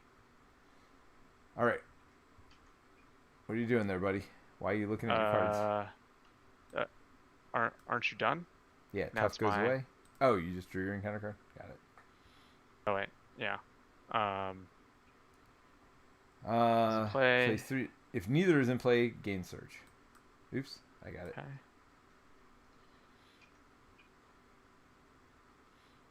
Of course you are.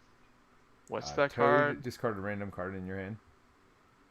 Oh, the card I wanted to play. Cool. Oh, that does suck. A good 8 damage, yeah. Pyro activates against you. Nope. So don't we So search for him? shuffle. Oh, acceleration too. Yeah, and then we search. That was the first time through the deck. That's crazy. Yeah, well, because he has 2 modulars, right? So. Yeah, usually when they give somebody 2 modulars, they... Oh, I can get 2 counters if I photon beam him. He is tough, so gotta put that on there as well. We have no piercing. That's sad. I had piercing strike in here, but I replaced with no quarter. Yeah, I've not... Oh, I did use no quarter. So you could use no quarter next turn.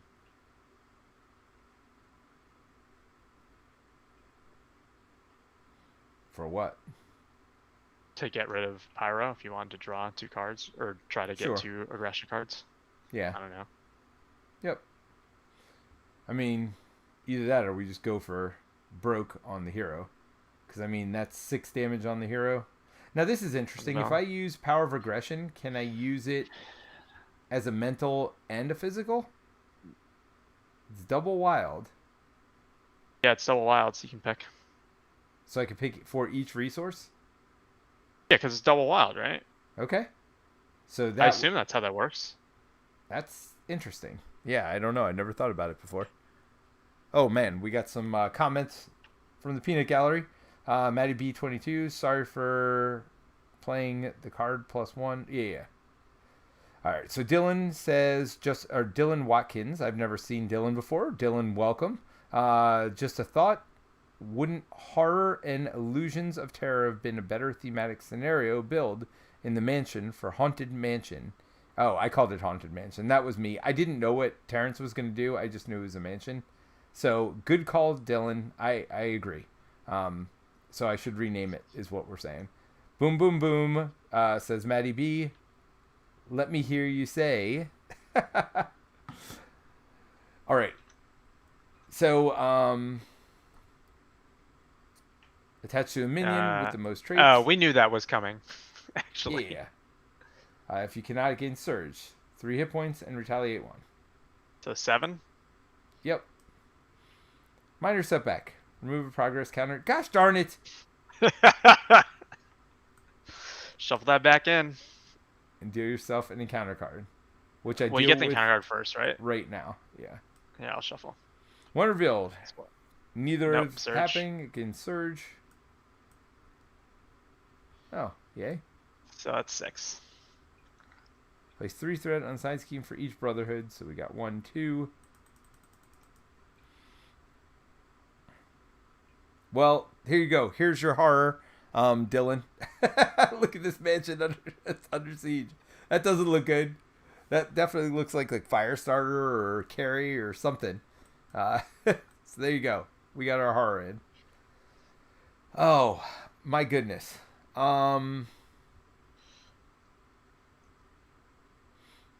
I will probably rename this now that I think about it, because this isn't very horrific. Except for it is kind of horror. Because it's no bueno. Oops. Did you just give me a card? No, I was just looking at if I want to pull Southern Cross back. How could you? Gambit. Wait, what does Gambit do? Gambit is a person in my classification, so you can pull your... He's the only thing that allows you to pull your own cards back. I mean, at least you have a way of doing it. Nobody else does. Okay. So I'm first player? Yes, sir. I assume you want me to deal with Pyro here. I mean, Gambit can plink. I mean, I can heal Gambit die, for 1. Right? I can heal Gambit. I can heal Gambit. So what you're saying is I can only do that. I'm going to Tony Stark AI to start with, first of all.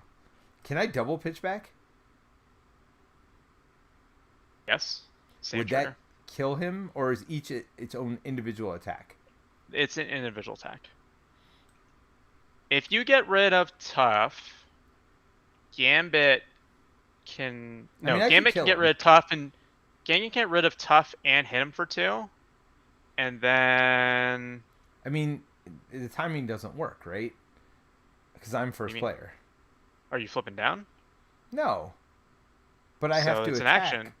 Oh, you're saying no quarter? No, it's same for photon beam. Oh, you want me to kill him so I get the counters? I mean, I'll do it. I can do it. Hold It's on. fine. Do we care about Gambit or Pyro? I mean, that's the real question here. I mean, because I can. Yeah, that's what I was saying. Like, you just go after the boss. I mean, I I'm will gonna deal with I'm gonna pyro. put a hurting on the boss right now. Yeah, because you can just do the flyover crap, right? Well, I know Or quarter. not flyover. The you can just pitch back twice or whatever, Right, right? I know quarter to the boss. Right. So that's Yep. 4 damage 6. plus 2 more, 6 because I used a power of aggression to pay for it. So that's the fist Yep. and the mental. So that's 6 damage right there. Yeah. Then I pitch back off of that. So we'll just use my ingenuity as my mental resource to pitch back. So that's another 5 damage. Oh, by the way, I'm going to pitch back a second time, paying with Professor X to pitch back for another 5 damage. Nice. I mean, that's what I'm saying. Like, you can't do. Hold on. Here's 3 more. Like, what are we worried about this stupid guy for? 3 more here. Yep. Yeah, let's not forget about my photon blasters. Yeah, what are we talking about? All right. Do you want to do something, or do you want me to just kill him? Because I got photon beam here. But you can't pay for that. Oh, you are correct. Oh no, but here, propulsion jets. That's threat removes removal. 3 threat. I'm like, how does that help us win here? Shut it, 3 Terence. Do you want me to do my 1 more damage? It doesn't matter. I got your back, Terence. I got your back. Got my back. With my 1 damage here. Okay. I guess I will flip up to draw a card. I will touch. Oh, you killed her? Kills who? Throw her Well, back. I got Moon Girl. Put Locust back. Don't do that 1 damage. Oh, boo. All right. Hold on. I got to draw the damage off. I'm going to pull Dive Bomb and play that. You just want to dive bomb for the win? Oh, Yeah. you're not aerial. Dummy. I am, because I'm arrow when I touch an ally. Is that touched? Yeah. Oh, yeah. Cool. Look at that. Nice. All right, Terrence. So we had a couple things we're gonna talk about post stream, but let me get. Oh, hold on. I feel like people have been calling for it all night. Boom, boom, boom. That Nice. is a win for the good guys. So I guess to open, what'd you think about this challenge setup? Yeah, well, so that's what I want to talk about. This was one of the most fun games I've played in a long time. It felt challenging, certainly, because I mean, to be fair, I don't know how challenging it would have felt if we didn't lose that first one on a real bad draw. I felt like we're like on our back foot. That's just Marvel Champions for you, Well, though. that's what I'm saying, though. I don't know that it was because of the setup that it felt that way, but it was fun getting big bad guys out. I think the reason it wasn't as challenging as it normally would have been is that hone technique. I got, turn 1, right? And I got dive bomb pretty early. I was able to play dive bomb twice this game, which is 22 damage to the boss and, 5 damage to every minion in play. That card saved us twice this game. Both times it. Yeah, that's why I went aggression, right? Yeah, I mean, it was such a good combo. But I mean, timing can be off. There are a lot of things that could go wrong with that combo, and it just worked out perfectly this game. I do feel like there was a good level of challenge with this scenario, and I felt like you made really good decks. Like if I had made my deck, this game wouldn't have gone as well. We know that. Everybody who's ever watched any stream we've ever done knows that this stream would not have gone as well if I was the one building the 2 decks. Although I feel like if Uh, I had built these two decks, you would have yelled at me like, "Why did you put Go for Champions in? You never even used it." Like you do that crap all the time to me. So, yes, um, I do like Go for Champions in the deck though, but I do think it's funny that you're like never consider something that's situationally good, and the situation never comes up. You're like, "Why is that in your deck?" I'm like, dude, just because it didn't come up doesn't mean it shouldn't be in my deck. I was just looking for. I mean, it's Ironheart, so you put it in there because it's champions. But it was also just like more event stuff that Rogue could pull out was the other reason. Sure. I mean, Uh, Go for Champions would have been really good if we had played at any point. I mean, come on. yeah, Attacking with 3 allies, not taking any damage, you being able to come a champion and not take any damage yourself. Like, yeah. I mean, for 4, that would have been pretty ridiculous. Yeah. So I think the default in here is Mystique. So I replaced Mystique with Ransacked Armory. Is Mystique the Did you one that, like, defends all the damage from the... Yeah, you have to kill her first. It's so annoying. And she's tough, and then she puts cards in your deck that basically slow you down, like discarding, like you lose it, like lose upgrades, you pulls her out, does stuff like that. All right, I want to pull out Brotherhood real quick and Sure. look at Brotherhood versus what these new ones do. I have it right here. Oh, okay. So, just so you know, like for this challenge, if you weren't here at the beginning, Terence is replacing Brotherhood with the one from Sci-Fi. The reason we did minions. Sci-Fi is because it brings in all the same heroes, just in a different form. So we got Pyro versus Pyro 4.0, Toad versus Toad 2.0. Yeah, and you get the bonus of Magneto, which I'm sure you enjoyed. Oh, Magneto. Oh, Magneto.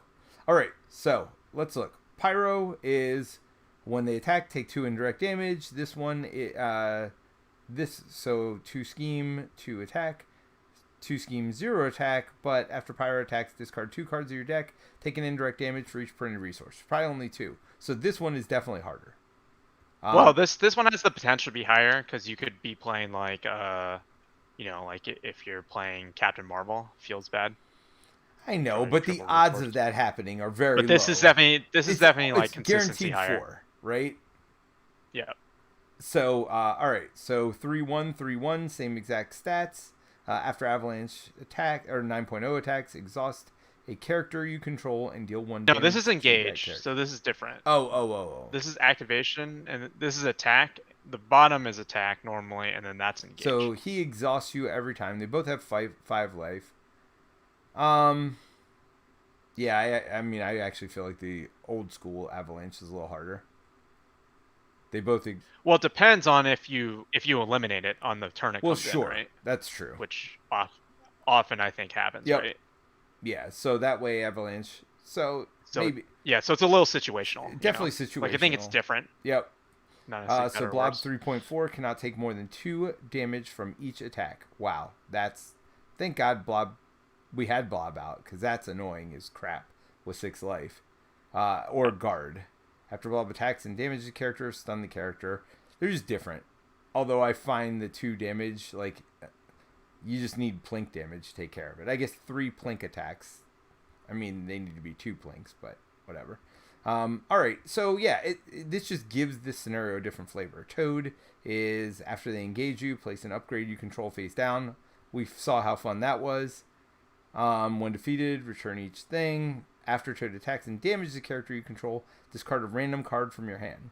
So yeah, I think they learned from this set here, in the Sci-Fi set when they did it, to make it more when they come in do stuff, because these guys just tend to get killed right away. Yep. Although they're pretty high health, except for Toad. Yeah, but the other thing is you do get that flavor still from the villains, right? Like Yep. the villains have the same abilities as the Brotherhood villains down here. Right, and we just made the house rule, whatever you want to call it, that if Toad comes in, he counts as Toad over here. Like they're the same. Yep. And they got the Brotherhood, so for this one scheme here, That they 9 count threat was toward that. kind of brutal. It was, but I mean, it didn't matter. Like, honestly. 9 threat's brutal, but it's just an acceleration. You know what I mean? Like, I don't know. Acceleration of all the symbols is the one I care least about. I mean, you said that, and that acceleration is what caused the scheme to advance. I mean, sure. Yes, theoretically. But, yeah, if you have multiple acceleration, it's different. But one acceleration icon, I don't care about. If it's multiple from either one card or multiple. This is the other kind of thing that changes the game too, right? Yeah, everything coming in tough. You got these like chunky minions that all come in with tough is also kind of annoying. I mean, it's like on Blob, you have to like plank him another time. Well, unless you're Wolverine, right? Like, yeah, it's gonna be situationally tougher. This scenario with a Wolverine is gonna be substantially easier. Sure. Just in general, because all these guys come in with tough as well. Yep. Or if you put a Wolverine ally in your deck, or if you put a what is it, Wolfsbane or whatever. Is he the other one? Yeah, but that's a campaign. Oh, that's a campaign one. That's right. Ally. There's a knight, the blue one, right? The blue hero, Dark Knight or something. Yeah, Black Knight. Black Knight, yeah. Black Knight. The Dark Knight is Batman, by the way. Batman? Yeah. I am Batman. It's like wrong IP. Yeah, you also get these kind of things as well. The tough +5 hit points for Homo Superior in the normal set that you don't get, and they get Quick Strike. So that's the. Yeah, I mean, it just puts a little different spin on this scenario, but it's very similar, but with a twist, right? Yeah. So that's the fun part about what you did to it, putting that sci-fi in. So, yeah. So I definitely enjoyed this scenario. It'll be fun. It's something everybody can try at home now that you've seen it. But also, like, if you come to Con of Heroes, you're going to get an officially printed card with this scenarios, right? Is that correct? Yep. Yeah. Nice. So people can take that home with them. Maddie B had the boom, boom, boom. Let me hear you say. And then Victor says, darn, you always throw me when you start early. Sorry, Victor. This is a situation where my daughter has a hockey tournament tomorrow morning at I have to leave at 6 in the morning to get to this hockey tournament. And it's going to be not all day, but all morning event. So actually, I may stream tomorrow afternoon if Steve doesn't have anything on. I'm probably not Marvel Champions, but I may stream something tomorrow afternoon as well. Yeah, so I'll be at the hockey tournament. That's why I wanted to start early and do a shorter scenario. I don't think traditionally this is thought of as a shorter scenario, but it actually felt shorter today than it would have with the standard setup, I think. Wait, don't we have to beat 3 villains? Did we only beat 2? Wait, is that true? We have to beat 3 villains? Yeah. So we're not done. We're not done. Oh my gosh. This is a new high for us.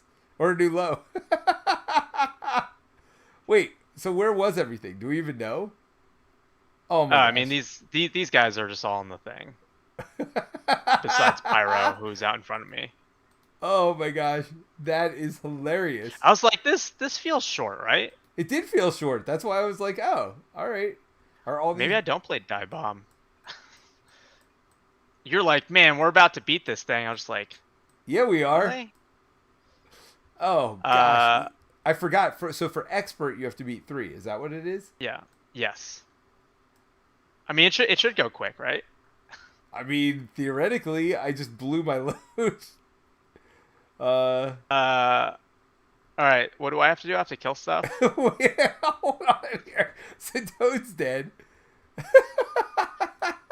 All right, that's a first. Oh, yeah, he comes in tough also, by the way. So good luck with that. Oh, by the way, I just left Pyro in front of you. Yeah, oh. Wait, so he takes 2. So hey, I'm going to burn off that tough first, and then he'll have 2 damage on him. Did somebody in the chat say that, by the way? Is that how you noticed? No, I was just like, wait, we only went through 2 villains, and you're supposed to go through 3. Because you were like, this is normally not a short scenario, but it seemed short tonight. I was just like, Oh yeah, Something there's is a reason missing. for that. So Victor Something is said, missing it. so Victor, you didn't join late. Good job. You still got another villain to go. Maddie B says, well done. Great ending. Wasteland says, how's the game going? Mary, you just missed a classic Peter blunder. I thought we ended the game, so we went to the post-stream discussion. We were talking about all this stuff, and then we realized that we still have another villain to beat because you have to beat 3 in the mansion attack scenario. So, we still are going. So, Crazy Kind of Company says, join stupid late, maybe at the end, maybe Haunted Mansion title caught my eye, and I hope it was a fun stream. Can't wait to watch the full archive. It has been a very fun game, I will say. But Especially when you end early. It's extra fun when you... no, it was stupid early. It was stupid good. But on the plus side, dive bomb does kill pyro, right? Because so wait, what did you do? Plus... You just did so much stuff. Hold on. I just preemptively before I dive bomb, I gambited. Okay, so get rid of tough and put 2. And did 2. Got it. And then dive bomb does the other 5, which kills it. Yes. So you're doing dive bomb to him and then plinking off tough from the villain? No, I did dive bomb to the previous guy we were killing, where we thought we were winning the game, right? Well, why would you do 5? Oh wait, he only does 1, right? You don't have hone technique, dude. So I do 7. Should I? That's fine. That gets us to 3. So he has what? 3 plus. So that's 1 plus 3, 4. Can you do 4? Yeah, you got Polaris and you got yourself. Yeah. Then we left like everything else out in play. Oh my gosh. That is so funny. I can't believe that happened. Like, yep, that was an easy scenario. Oh no, wait a minute. Maybe we should actually finish the scenario. Alright, so that kills Polaris off, I think. Oh, she only has 2? No, she has 2. She has 3. Yeah, but retaliate 1. Well, why don't you take the retaliate 1? You're 1 above your threshold. Oh, good point. Tough. Good point. Yeah. Sorry about that, dude. I left you high and dry on that one for sure.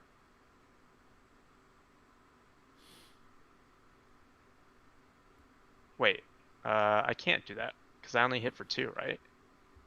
You hit for 2 and they hit for 2. That's 4. You said it. Yeah. You said he had 4 life left. We're good. Yep. So we're good there. So this should be at 34, by the way.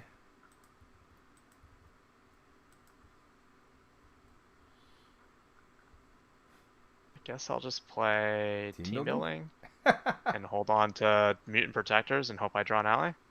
Sure. All right. The game goes on.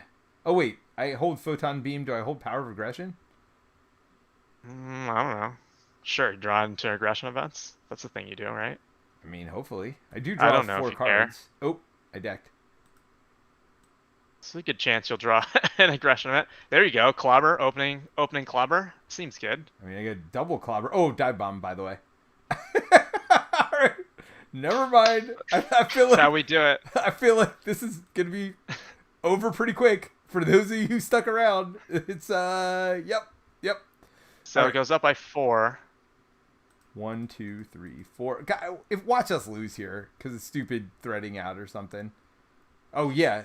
Oh no, your scheme's for 2. So after power attacks you, discard the top 2 cards of your deck. Take an indirect damage for each printed resource. All right, so there's that. Okay.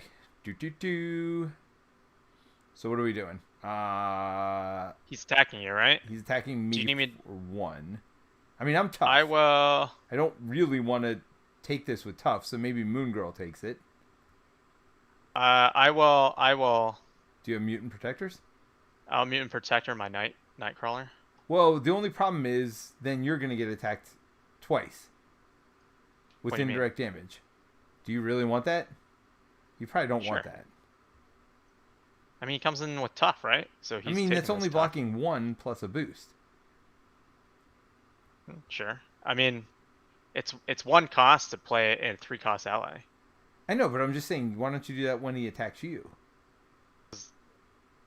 I have tough, and then I can distribute my damage indirect, right? Okay. You do realize you have to take it twice. I guess it doesn't matter because I can just chump for you. Yeah. You are stunned. Good job. Well, better you than me, actually. Yeah, I can get rid of it with Stalwart, right? I mean, not only that, but like, just I am gonna do 1,000,000 damage if I'm not stunned next turn. So now you take 2 indirect damage. Oh no, you flip cards off the top of your deck. Wait. Yeah. So that's 2. So yeah, take 2 damage. Yeah, that's why I was saying, like, this is not great, and you're gonna take another attack now. That's what I was trying to point out to you. How not great that was. Do I just kill Nightcrawler off? Sure. Yeah, that's your call. I mean, oh, you don't even have a thing to save him. A thing to save him? I can spend extra to save him if I really wanted. How is that a thing? Oh, I can see. Spend The when he mantle takes to any pull it amount of into your damage. hand. Yeah. But then you won't be able to play him next turn, right? Oh, you can because of team building. Yeah, you should absolutely do that. Maybe, or maybe I want to just play Southern Cross. Can I do that? 1, 2, No. You can't do 3. that either way. Oh, 1, I forgot about extra. 2, 3. Yeah. All right. So yeah, you're just gonna get rid of Nightcrawler. Yeah. So now I'm gonna block for you, which is what I was gonna do in the first place anyway. Is Sure. that what we're saying? Right. I mean, I could also take the tough, I guess, or something. I don't know. Actually, no. I'm gonna block with Locust because that way you can Okay. put the 2 collateral damage on Moon Girl. Exhaust a character you control. Well, that'll be Moon Girl. Okay. Then I discard 2 cards.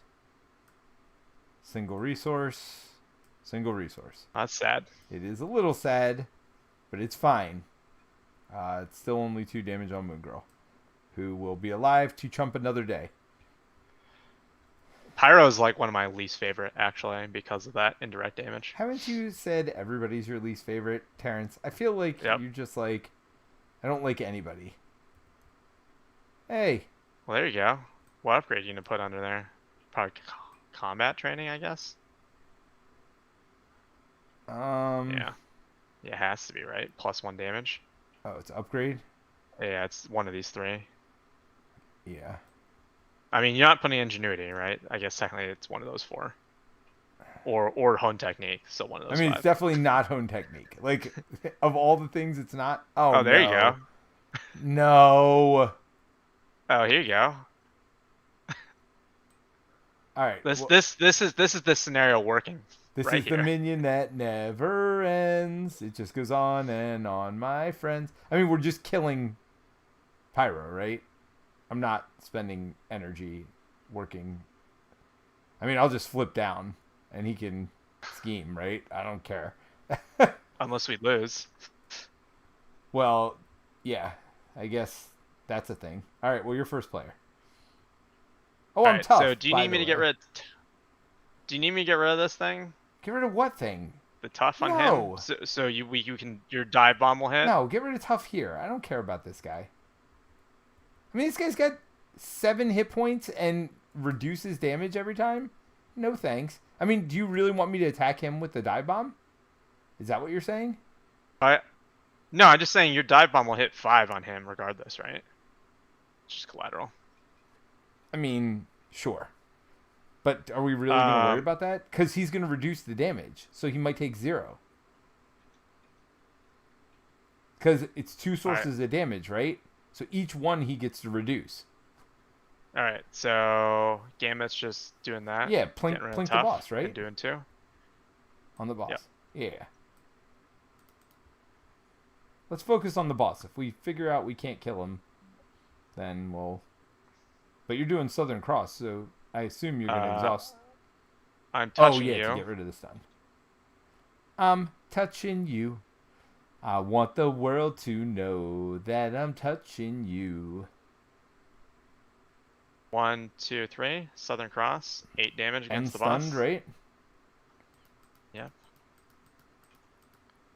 And what else? Oh, you draw a card. Yeah. Which you did. I'll probably hold that. I mean, energy transfer is real good.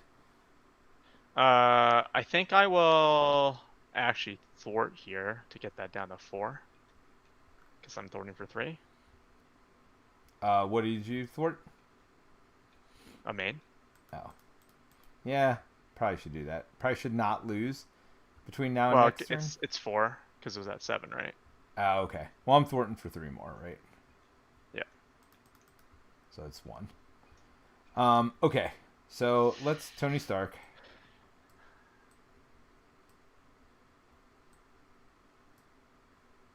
I mean, I don't think I'm playing either of Champions them. marker just so you can cycle more of your deck. I mean, I don't think I'm playing either of them, right? Yeah. Like, I mean, honestly, If you're not playing either, then you hold Professor X to get because of the mental. the mental. Yeah, I think I'm playing neither. So you're gonna collaborate on opening, probably, right? Because you get Can it I? back If in I hand. play it again, I don't get it back again, right? No, only the first card. All right. So yeah, here's a clobber, which So does that's 5 5. damage. Oh, and I get it back in my hand. You get it back. 1, 2, 3, 4, 5. Then you die bomb. Yep. Should I plink this off? No, right? I don't care about that. No, you're gonna kill this guy because 11 will put him down to 8. Wait, really? Oh God, yeah. Yes. I don't know why you're like mathing all this out, 2, dude. He's gonna die. 3. He gonna die.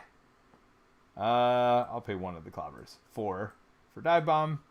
So yeah, it's 11 down to 8,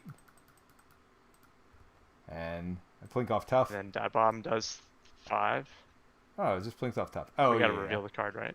Oh, so it's reduced by whatever. So yeah, it gets rid of tough. 2, right. so he takes 3. So then I clobber again. So it's another 5. And then I attack for 3. And I photon blasters for 3. And I. Now we're done. Now we're done. Now we're actually done. This is for. Now we're actually done. For reals This for done. real. For real's done. Oh my gosh, that was hilarious. So does this feel better after the third villain?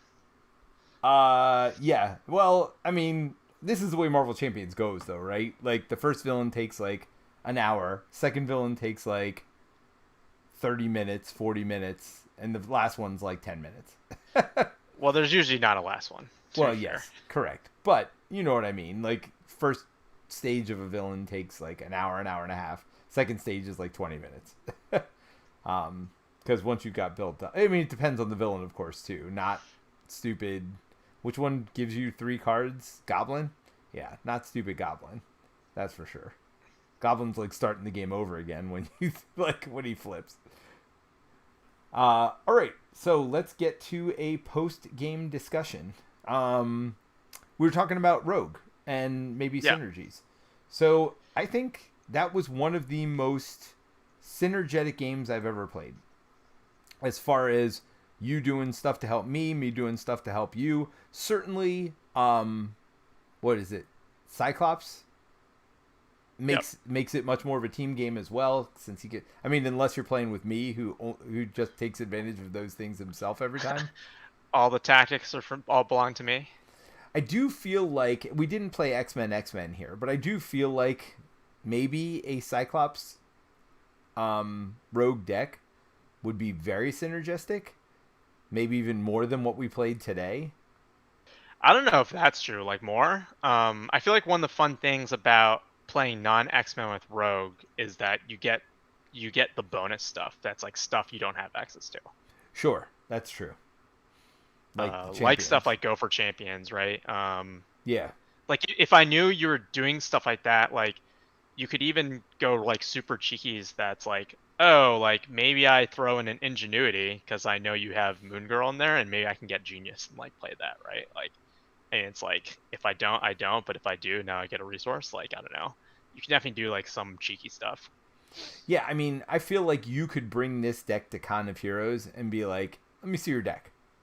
All right, you went heavy Web Warrior build and somebody else went heavy Champion build. Yeah, I'm bringing this deck out this game. You know what I mean? I feel like the more heavy somebody goes into a theme, the more you want to play the deck you played today.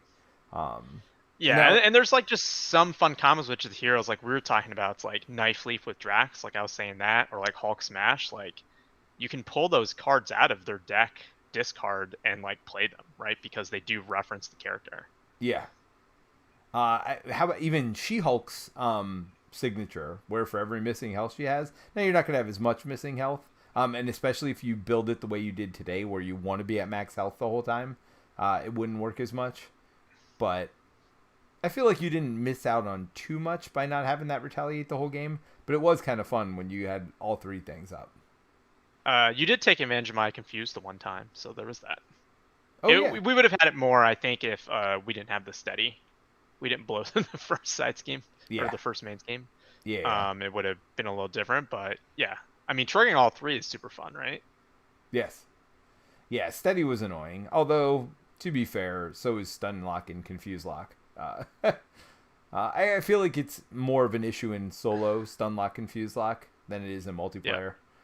So, but it was good. I mean, I think the scenario was good. It was fun. It was challenging, without being annoying. See, that's the thing, and I think you pointed this out last time we played. Mystique is just annoying, right? She just makes the game less fun to play because all she does is slow the game down. I enjoy challenges where the game is harder because of other stuff, not because of Surge, not because of random minions that just slow it down to a crawl. So do you like this then? Do I like what? Like the minion, the super minion? I don't mind that. Because you could do what we did today and totally ignore it, right? And we couldn't ignore. I think there was another super minion that we didn't ignore, right? Oh, of course. No, you can't ignore it all day. Like, if it wasn't the last turn of the game, we could not have ignored, that's for sure. But, or figure out ways to, yeah, I mean, it's not as bad as Mystique, though. I still feel that to be true. Because Mystique, you have no option but to deal with her. Yeah. And gosh, you like the choice, right? Can you imagine Mystique being buffed up with all those buffs? Yep. Super fun. Yeah. I mean, I enjoy the fact that she's not that hard to deal with. She's just annoying to deal with. I'm glad that she's in the game. Just like I'm glad Infinity Gauntlet's in the game, right? Because it gives people a chance to tweak difficulty more. Because I feel like they're like a half step up from, well, Infinity Gauntlet I feel like is a modular you could throw into anything on top of, not instead of, one of the things. And it makes the game a little bit harder. And a little bit longer too, of course, because you got to deal with all that stuff and remember to do it. But I feel like Mystique is like a modular and a half, or just a very hard modular. And so if you're in the mood for it, if you've got time for it, why not some nights? You know, it all depends on your mood too. Like today, I'm in a little bit of a rush because I need to get to bed early tonight. But normally, you know, we don't mind those longer games. But do we want to talk synergies? That's what we said we were going to discuss, right? And and Rogue herself. Yeah. Yeah. So what do you how do you think about Rogue now that you've played her on the other side in a multiplayer game versus like your solo kind of run? Well, we were talking about this earlier today. I don't think her precon does her justice. Because it's not justice.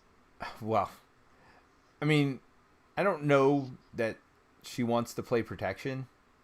Not that it's bad, and the cards in it I really like actually.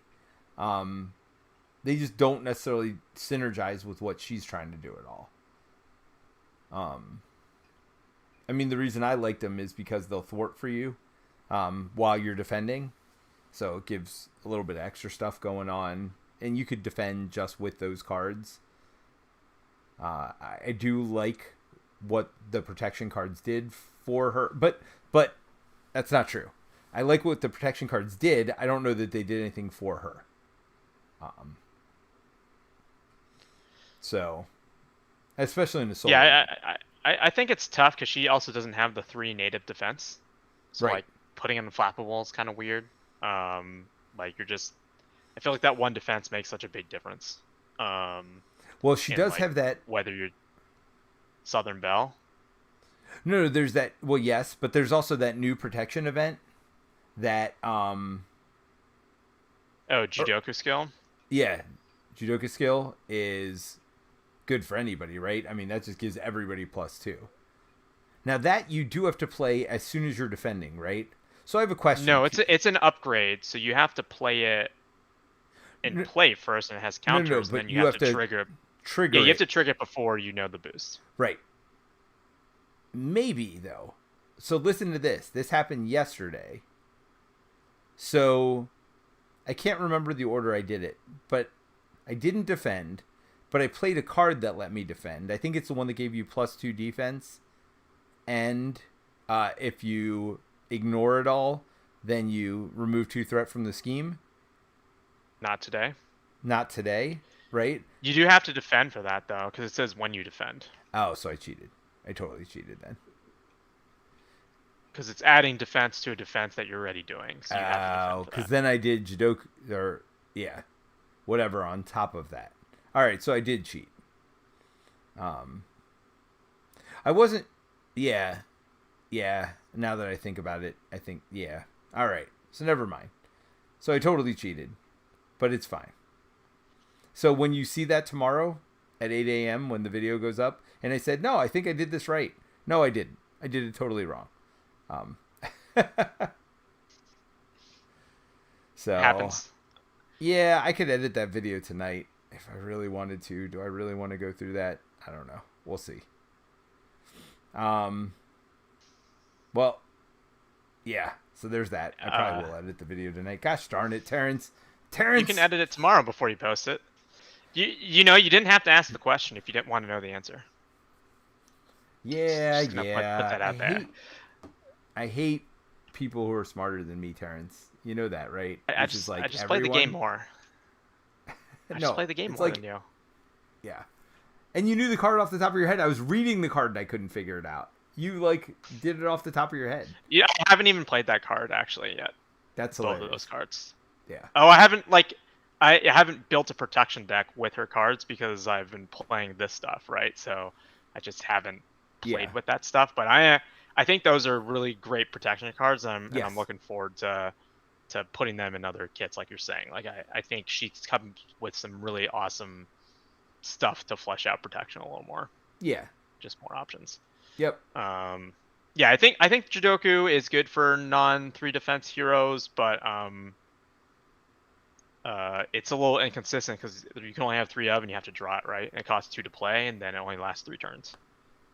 So, well, but it's 3 times. It's not. I thought it was 2 cost. yeah, 2 costs for 3 turns. 2 cost for 3 attacks. for 3 defenses. That's pretty darn good. That's -6 attack on you. Yeah, it's just you do have to be defending, but 6 defense for 2 cost. I think it's ridiculous. good. It's just like it's not as consistent because you got to draw it and you got to play it ahead of time, and well, I mean, for me that's better, right? Because the big problem I still have with protection is you don't do much on your turn.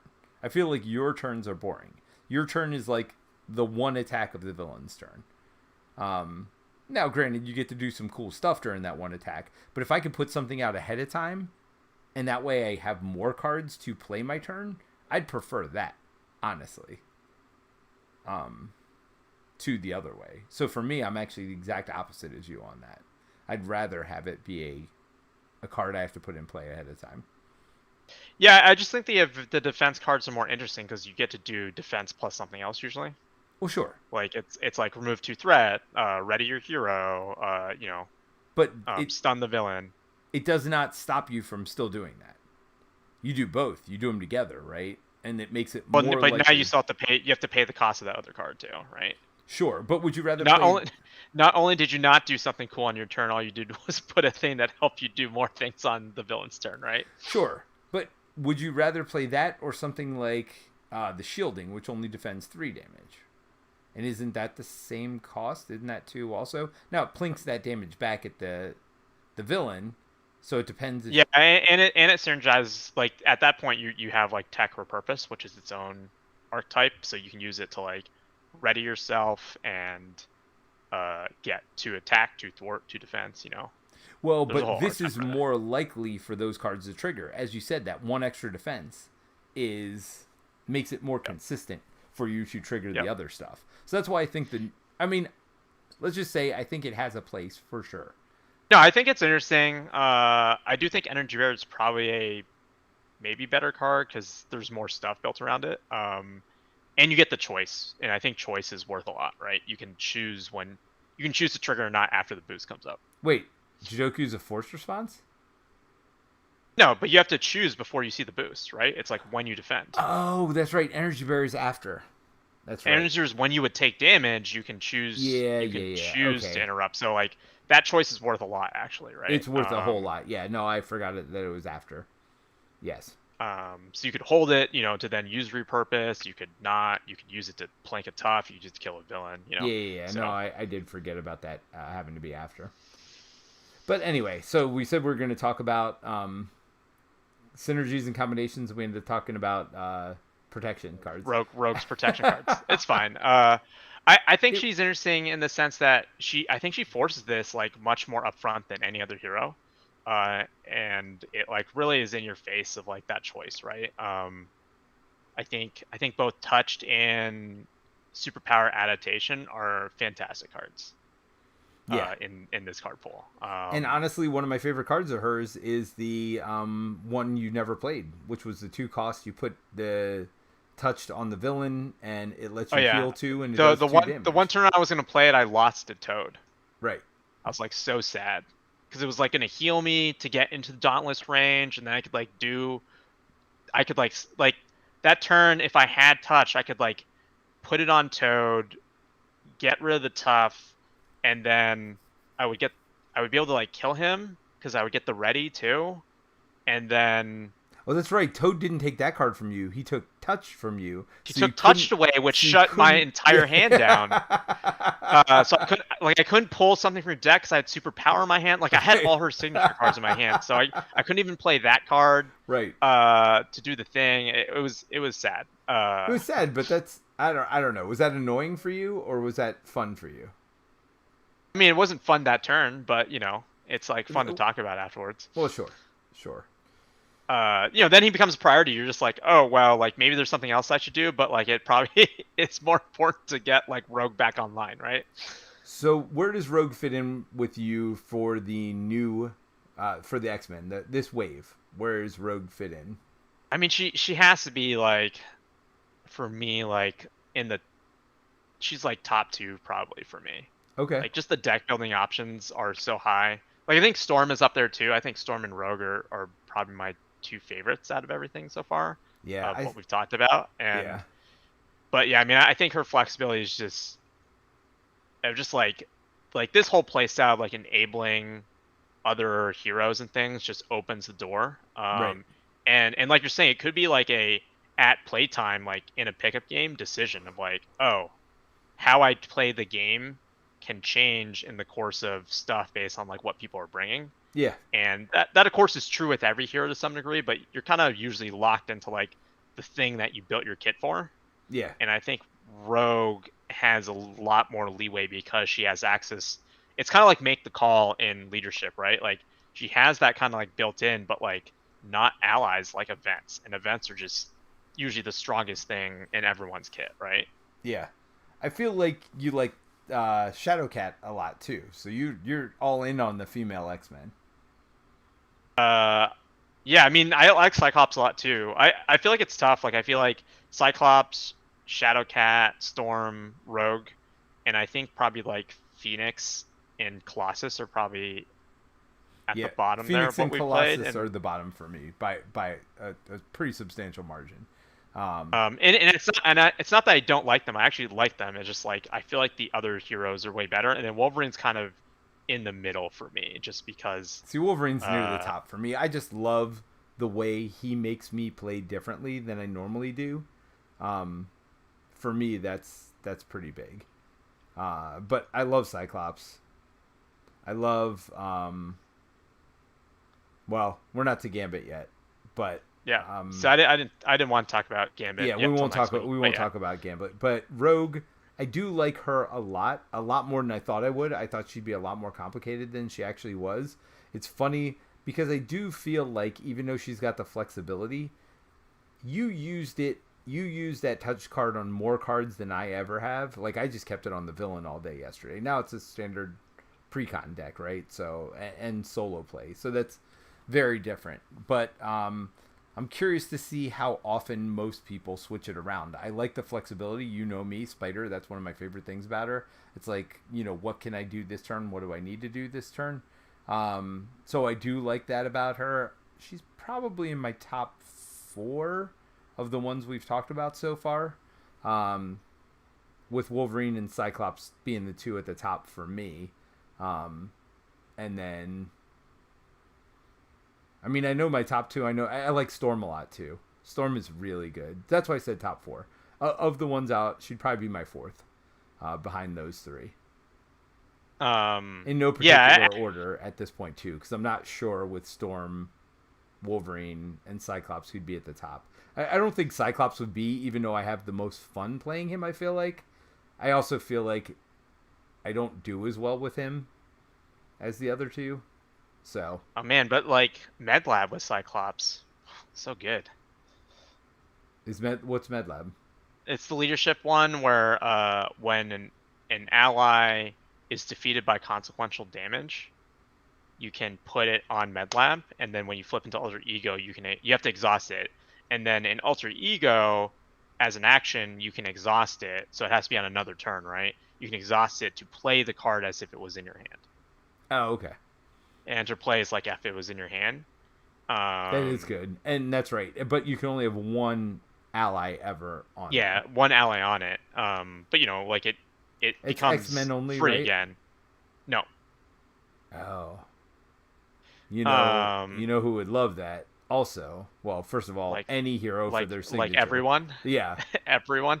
But yeah, I mean that with Cyclops with Phoenix, right? Like you can basically cycle her back. Yeah, that seems good. To like get your like full optic blast. Actually, I feel like Rogue and Gambit really like that too because they have the best team up card in my opinion in the game.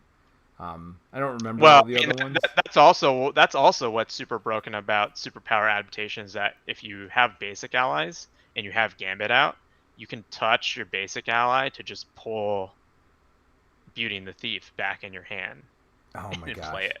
Right? Like yeah. It just like the number of decision making things in Rogue is just like is super high, like maybe even more than Storm, right? Like I feel like her decision making is just like super puzzly as a hero. The more you play her, just like the more options you have of just like what you can do, and then if you insert literally another player in, like it just increases the amount of options you have on the table, and I think that's just really cool. Do you want to real quick because I do need to get off? But do you want to give your Valkyrie take? Valkyrie versus Rogue take? I think her kit remind me a lot of Valkyrie, and I think this is I have to think this is like an improvement of that design. I don't know if that's actually true, but the pattern of stuff she has. I mean, it certainly isn't a step backward. Yeah, I mean, Touch reminds me a lot of Deathglow, except obviously it doesn't cost anything, so they changed that. Which actually feels broken, not like broken in general, but like compared to Valkyrie, it feels super broken. Like she feels way more OP because of that. Well, but Valkyrie is the worst hero in the game at this point, right? Like I think everybody would agree. I think Hulk is still considered worse. But no, they've done so much to improve Hulk. Like Hulk actually has viable builds. I don't see anybody playing Valkyrie. We saw people play Valkyrie in Con of Heroes, and she did fine in multiplayer. I did not see anybody playing Valkyrie. But one of the things I feel like with this touch kind of mechanic or the Ghost Deathglow is that you kind of got to pick like where it goes, right? Yeah. And she has stuff basically that does different things depending on what it is. So you have this defensive card that is like Shield Maiden, which I actually don't think is a defense card, which kind of sucks for like working with Nerves of Steel and other things. But you have this defense card, and it requires touch to be on the villain, like Shield Maiden requires Deathglow to be on the villain. So you have that mechanic. But I think because it's based off of these other things that you get from touch, there's now cooler synergies to like actually do all this stuff better, and because you can move touch for free around the table, it just like I think you get that thing that you were supposed to get with Valkyrie, where like her whole kit kind of comes together. Right. Where in a game I do use all three of these things, whereas in Valkyrie you're kind of like I gotta pick one of these things and kind of build around it, right? Yeah. I mean, yeah, my fix for Valkyrie is very simple. Deathglow always returns instead of out of play to the villain. So that way you can pay to move it to a minion. And then, you get the benefits of Deathglow and all that. But then at the end of the day, it returns back to the villain after you defeat that minion. Or you could pay to move it back to the villain if you wanted. But to me, that opens it up much more than where it is right now. Because I think making it 0 cost would probably make it too good, especially with the other cards they already designed around it. So moving it still needs to have a cost, but the first one's never a problem usually because you get the cost back after you defeat that minion. But the problem is after that first one. Paying 1 to do 4 damage sounds good in my mind right now, but it never feels good. Right? Yeah. Like, it never ever feels good when I'm doing it. Well, it's 1 to do 4 damage after you've also like dumped upgrades and stuff on the table, right? Right. Yeah, and so I think you get that fun puzzly thing with touch. You don't get the ready or anything, but you get these other benefits which are more passive, I guess, Sure. versus kind of the active. Well, you don't get Deathglow. shut down by stunned either, though, right? Yeah. like that's a real thing. Yeah. Does she have 14 health? Can she get the stalwart card or the steady card? No, I don't think she can. Doesn't she only have like 12? Yeah, I don't know. Oops. Anyways, yeah, I think it reminded me a lot like seeing her kid originally. Like I had this fear when I saw the news preview article that like, is she not going to be as good because of my kind of experiences with Valkyrie, right? Yeah. And I was 12, happy that right? that was not true. And her stat line 1, 2, 1. Like, what were they? Wait, was that right? Was it 12? 12, yeah. Oh man, some good memory there. But I mean, 1, 2, 1. Really? Like they didn't give her a chance. I think having the 222, this 222 stat line is such a solid stat line, right? Like, what did they think was so overpowered about her that they need to give her a 1, 2, 1 stat line? Because you can get all those upgrades out, I guess. I mean, yeah, but you're talking about a long time to build that up. Like, a long time. I don't know. And then Deathglow slows you down because, again, you have to pay to put it on somebody every turn. Yeah, I kind of wish if it was like you got to draw a card or something out of it, I mean, you do once with that one card of hers. But you still have to like play it. Oh yeah, and it costs like 3, 2, I think. No, I think it costs 2. I mean, I don't know. I haven't played her in forever. I mean, Havathi is a great card. Deals 7 damage to an enemy. If they have Deathglow, the attack gains overkill. That is a great card for 3 cost. But it's not 3 cost because you got to pay 1 more cost for Deathglow, right? Valhalla. Man, 2. You got that off the top of your head. 4 costs. 2 costs. Yeah, no, that's what I'm saying. You got it off the top of your head. I mean, we've played it. The healing, the damage is nice from there. She does have like a weapon, I believe, that does give her +1 attack. But even I feel like even Shield Maiden's not that great because it gives her +2 defense, only gets her to 3. I mean, are you kidding me? Like what? Like what were they thinking? I don't know. You don't have to exhaust though. I guess that's the benefit, right? I mean, I guess. Sure. Flight of the Valkyrie is pretty good. Yeah, but it's not a great thwarting card either. Well, yeah, you thwart 5 for 2, which is really good, but you have to pay to put the Deathglow on, and you've got to do all this other crap. Yeah, it's like so much work, right? Here's the +4 hit points. I knew she could get higher hit points. Or you could just go rogue, right? Well, right. Just 2 for 3, and then if you put touch on an ally, you can get it to 5. Here's your and you +1 have attack. Stun. +2. +2. So she's 4 attack against whatever has Deathglow, as soon as she gets Dragon Fang. Like, I want to like her so much. +2 defense, Yes, so she can get up to 3. Like, yeah, and these are cheap upgrades, right? But, like, it's just so much. It's so much you got to put in. I forgot. Is this her signature ally? No. Yep. Yeah, that's interesting. It's civilian. Yeah, I almost wonder, like, do you need to build her Injustice or something so you can flip down? Because this is actually like her alter ego on this is is really good. great. And I mean, this Well, is not only that, you also get where is it? Visit Valhalla. You can like return a Valkyrie card, so you can recur stuff, and then you have the where is it? Yeah, this one. Chooser the Slain.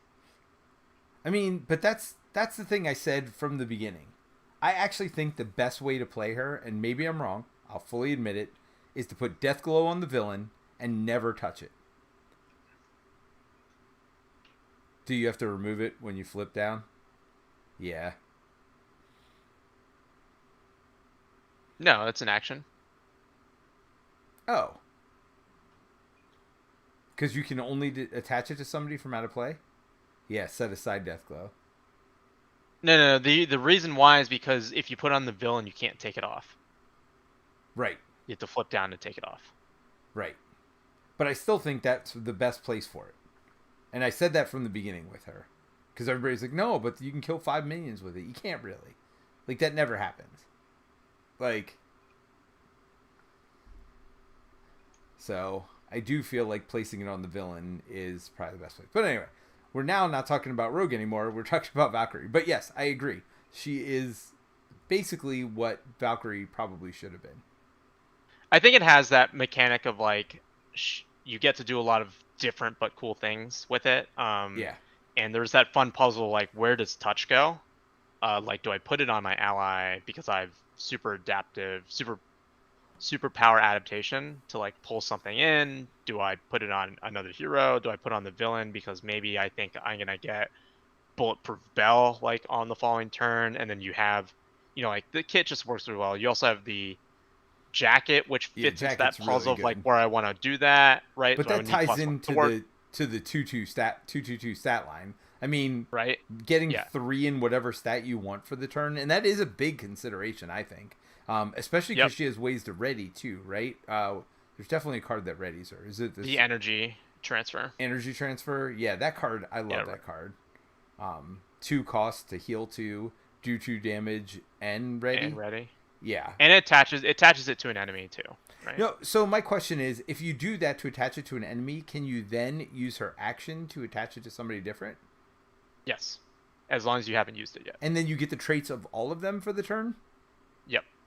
But you don't keep the whatever, because touched only gives you the benefit of what it's currently attached to. Yeah, you get the traits, but you don't get the condition benefits. Is there ever a benefit of getting enemy traits? I mean, the only time I can think about it is Goblin. That's not a benefit, right? It's adds 1 threat for every freaking Goblin in the game, and you become a Goblin. Like, that's not good. I mean, there might be. I haven't looked through all this stuff from it, like where like it might say like every something trait gets XYZ or something. By the way, we might have messed this up. This might have had more. Were you ever attached to the villain or a minion when Under Siege came out?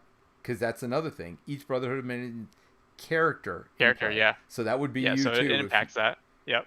Oh yeah. So like getting their traits is only a negative from what I've seen. Yep. Or what I can think of. Generally, but there might be stuff that maybe isn't out yet where like every Brotherhood for Mutant, for instance, gets steady or something, right? Or Retaliate 1. Not that particular trait. Well, of course. But yeah, getting Aerial from me is. Wait, does that mean like if you have Teamwork Acolyte, if you get the Acolyte trait, do they activate against you? They come out. Do you get to activate when they come out? No, I mean, do they? Because they're teamwork. You probably have to have the word teamwork. Well, no, because that literally could never happen. Well, no, it could happen if you put it on an Acolyte and then kill that Acolyte. It could happen. That's the only way it could. Yeah, happen. then it comes out later in that turn. But doesn't it activate all the ones that are already in play? Not itself. It activates the ones that are already in play. And itself. Oh, and itself? That's what I was saying. Yep. Would it activate you? How would that work? I don't know. Uh, Anyways, it's fun to think about. something to think about. Yeah. I have to relook up what teamwork says. Yeah. But yeah, Rogue's fantastic. Really good way to, I think, like cap off this cycle. I think like Yeah. a lot of fun. I mean, Yep. I'm gonna leave it at that. I think it is. Think it's fun. You know, it's funny because Ironheart, when Ironheart came out, I didn't play her a lot, but she is fun.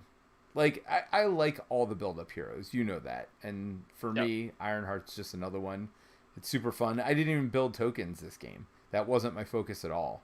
Um, there's just so much stuff to deal with. I felt like Well, you I gave was me happy. such a heavy hitting deck, and I got so hurt that I had to Ronnie to heal up again. I didn't have to, obviously, because I ended the game with 10 health, but like, I was never comfortable early in that game Yeah, with where my I health felt like was. once I got to the middle, like the problem was actually all my mutant protector cards were in the bottom 9 cards of my deck as it goes when you do that, I Of guess. course. And so I was never able to like get the free allied defenses, especially with that show setting out. You get like kind of like 2 defenses out of that, right? Yeah. You get the tough and then something else. And so that really hurt us in the early game. But I actually only played one of your signature events one time, but I thought it actually like sped up you getting level 2 by a whole turn, which was cool to see. Oh, yeah. I Like I mean, made level that 2. I made that decision to not play Forge, and we were like, you know what? We're gonna do it. We built this deck, we built this combo, let's do it. Well, you say And I, we, that was all you. I mean, everybody knows Terence is the master of deck building. I show up every week. Terence shows up with a mission every week. That is for darn sure. All right, Terence, I gotta get to bed though. Cool. It's getting close to 11. Thank you everybody for joining us. Next week we said we were gonna have Mary on. Hopefully she will be able to join us. If not, we could do it the week after because I feel like we want to talk some about Rogue or Gambit next week. I know we said we were going to talk about the 4 aspects. Maybe we do that the week after. I'll chat out to Mary this week and let her know. We'll probably push that back another week so we can just close out the cycle next week talking about Gambit. Are you going to play Rogue again, you think? I can play whoever. It doesn't have to be Rogue. I feel like one of the downsides of playing Rogue is that you don't get to see the signature allies. And I think the signature allies for both of them are. I mean, I don't think Rogue's as interesting in Gambit set, but it's like the Winter Soldier thing. It's nice to get a free ally in. Yeah. All right. So, well, plus you've already played her since we're trying to play all the champions this year. We should probably. I mean, there's a lot of year to go still. There is, and we've gone through a decent number of them so far. So the only one we added because I'd already played Ironheart is Rogue tonight, though.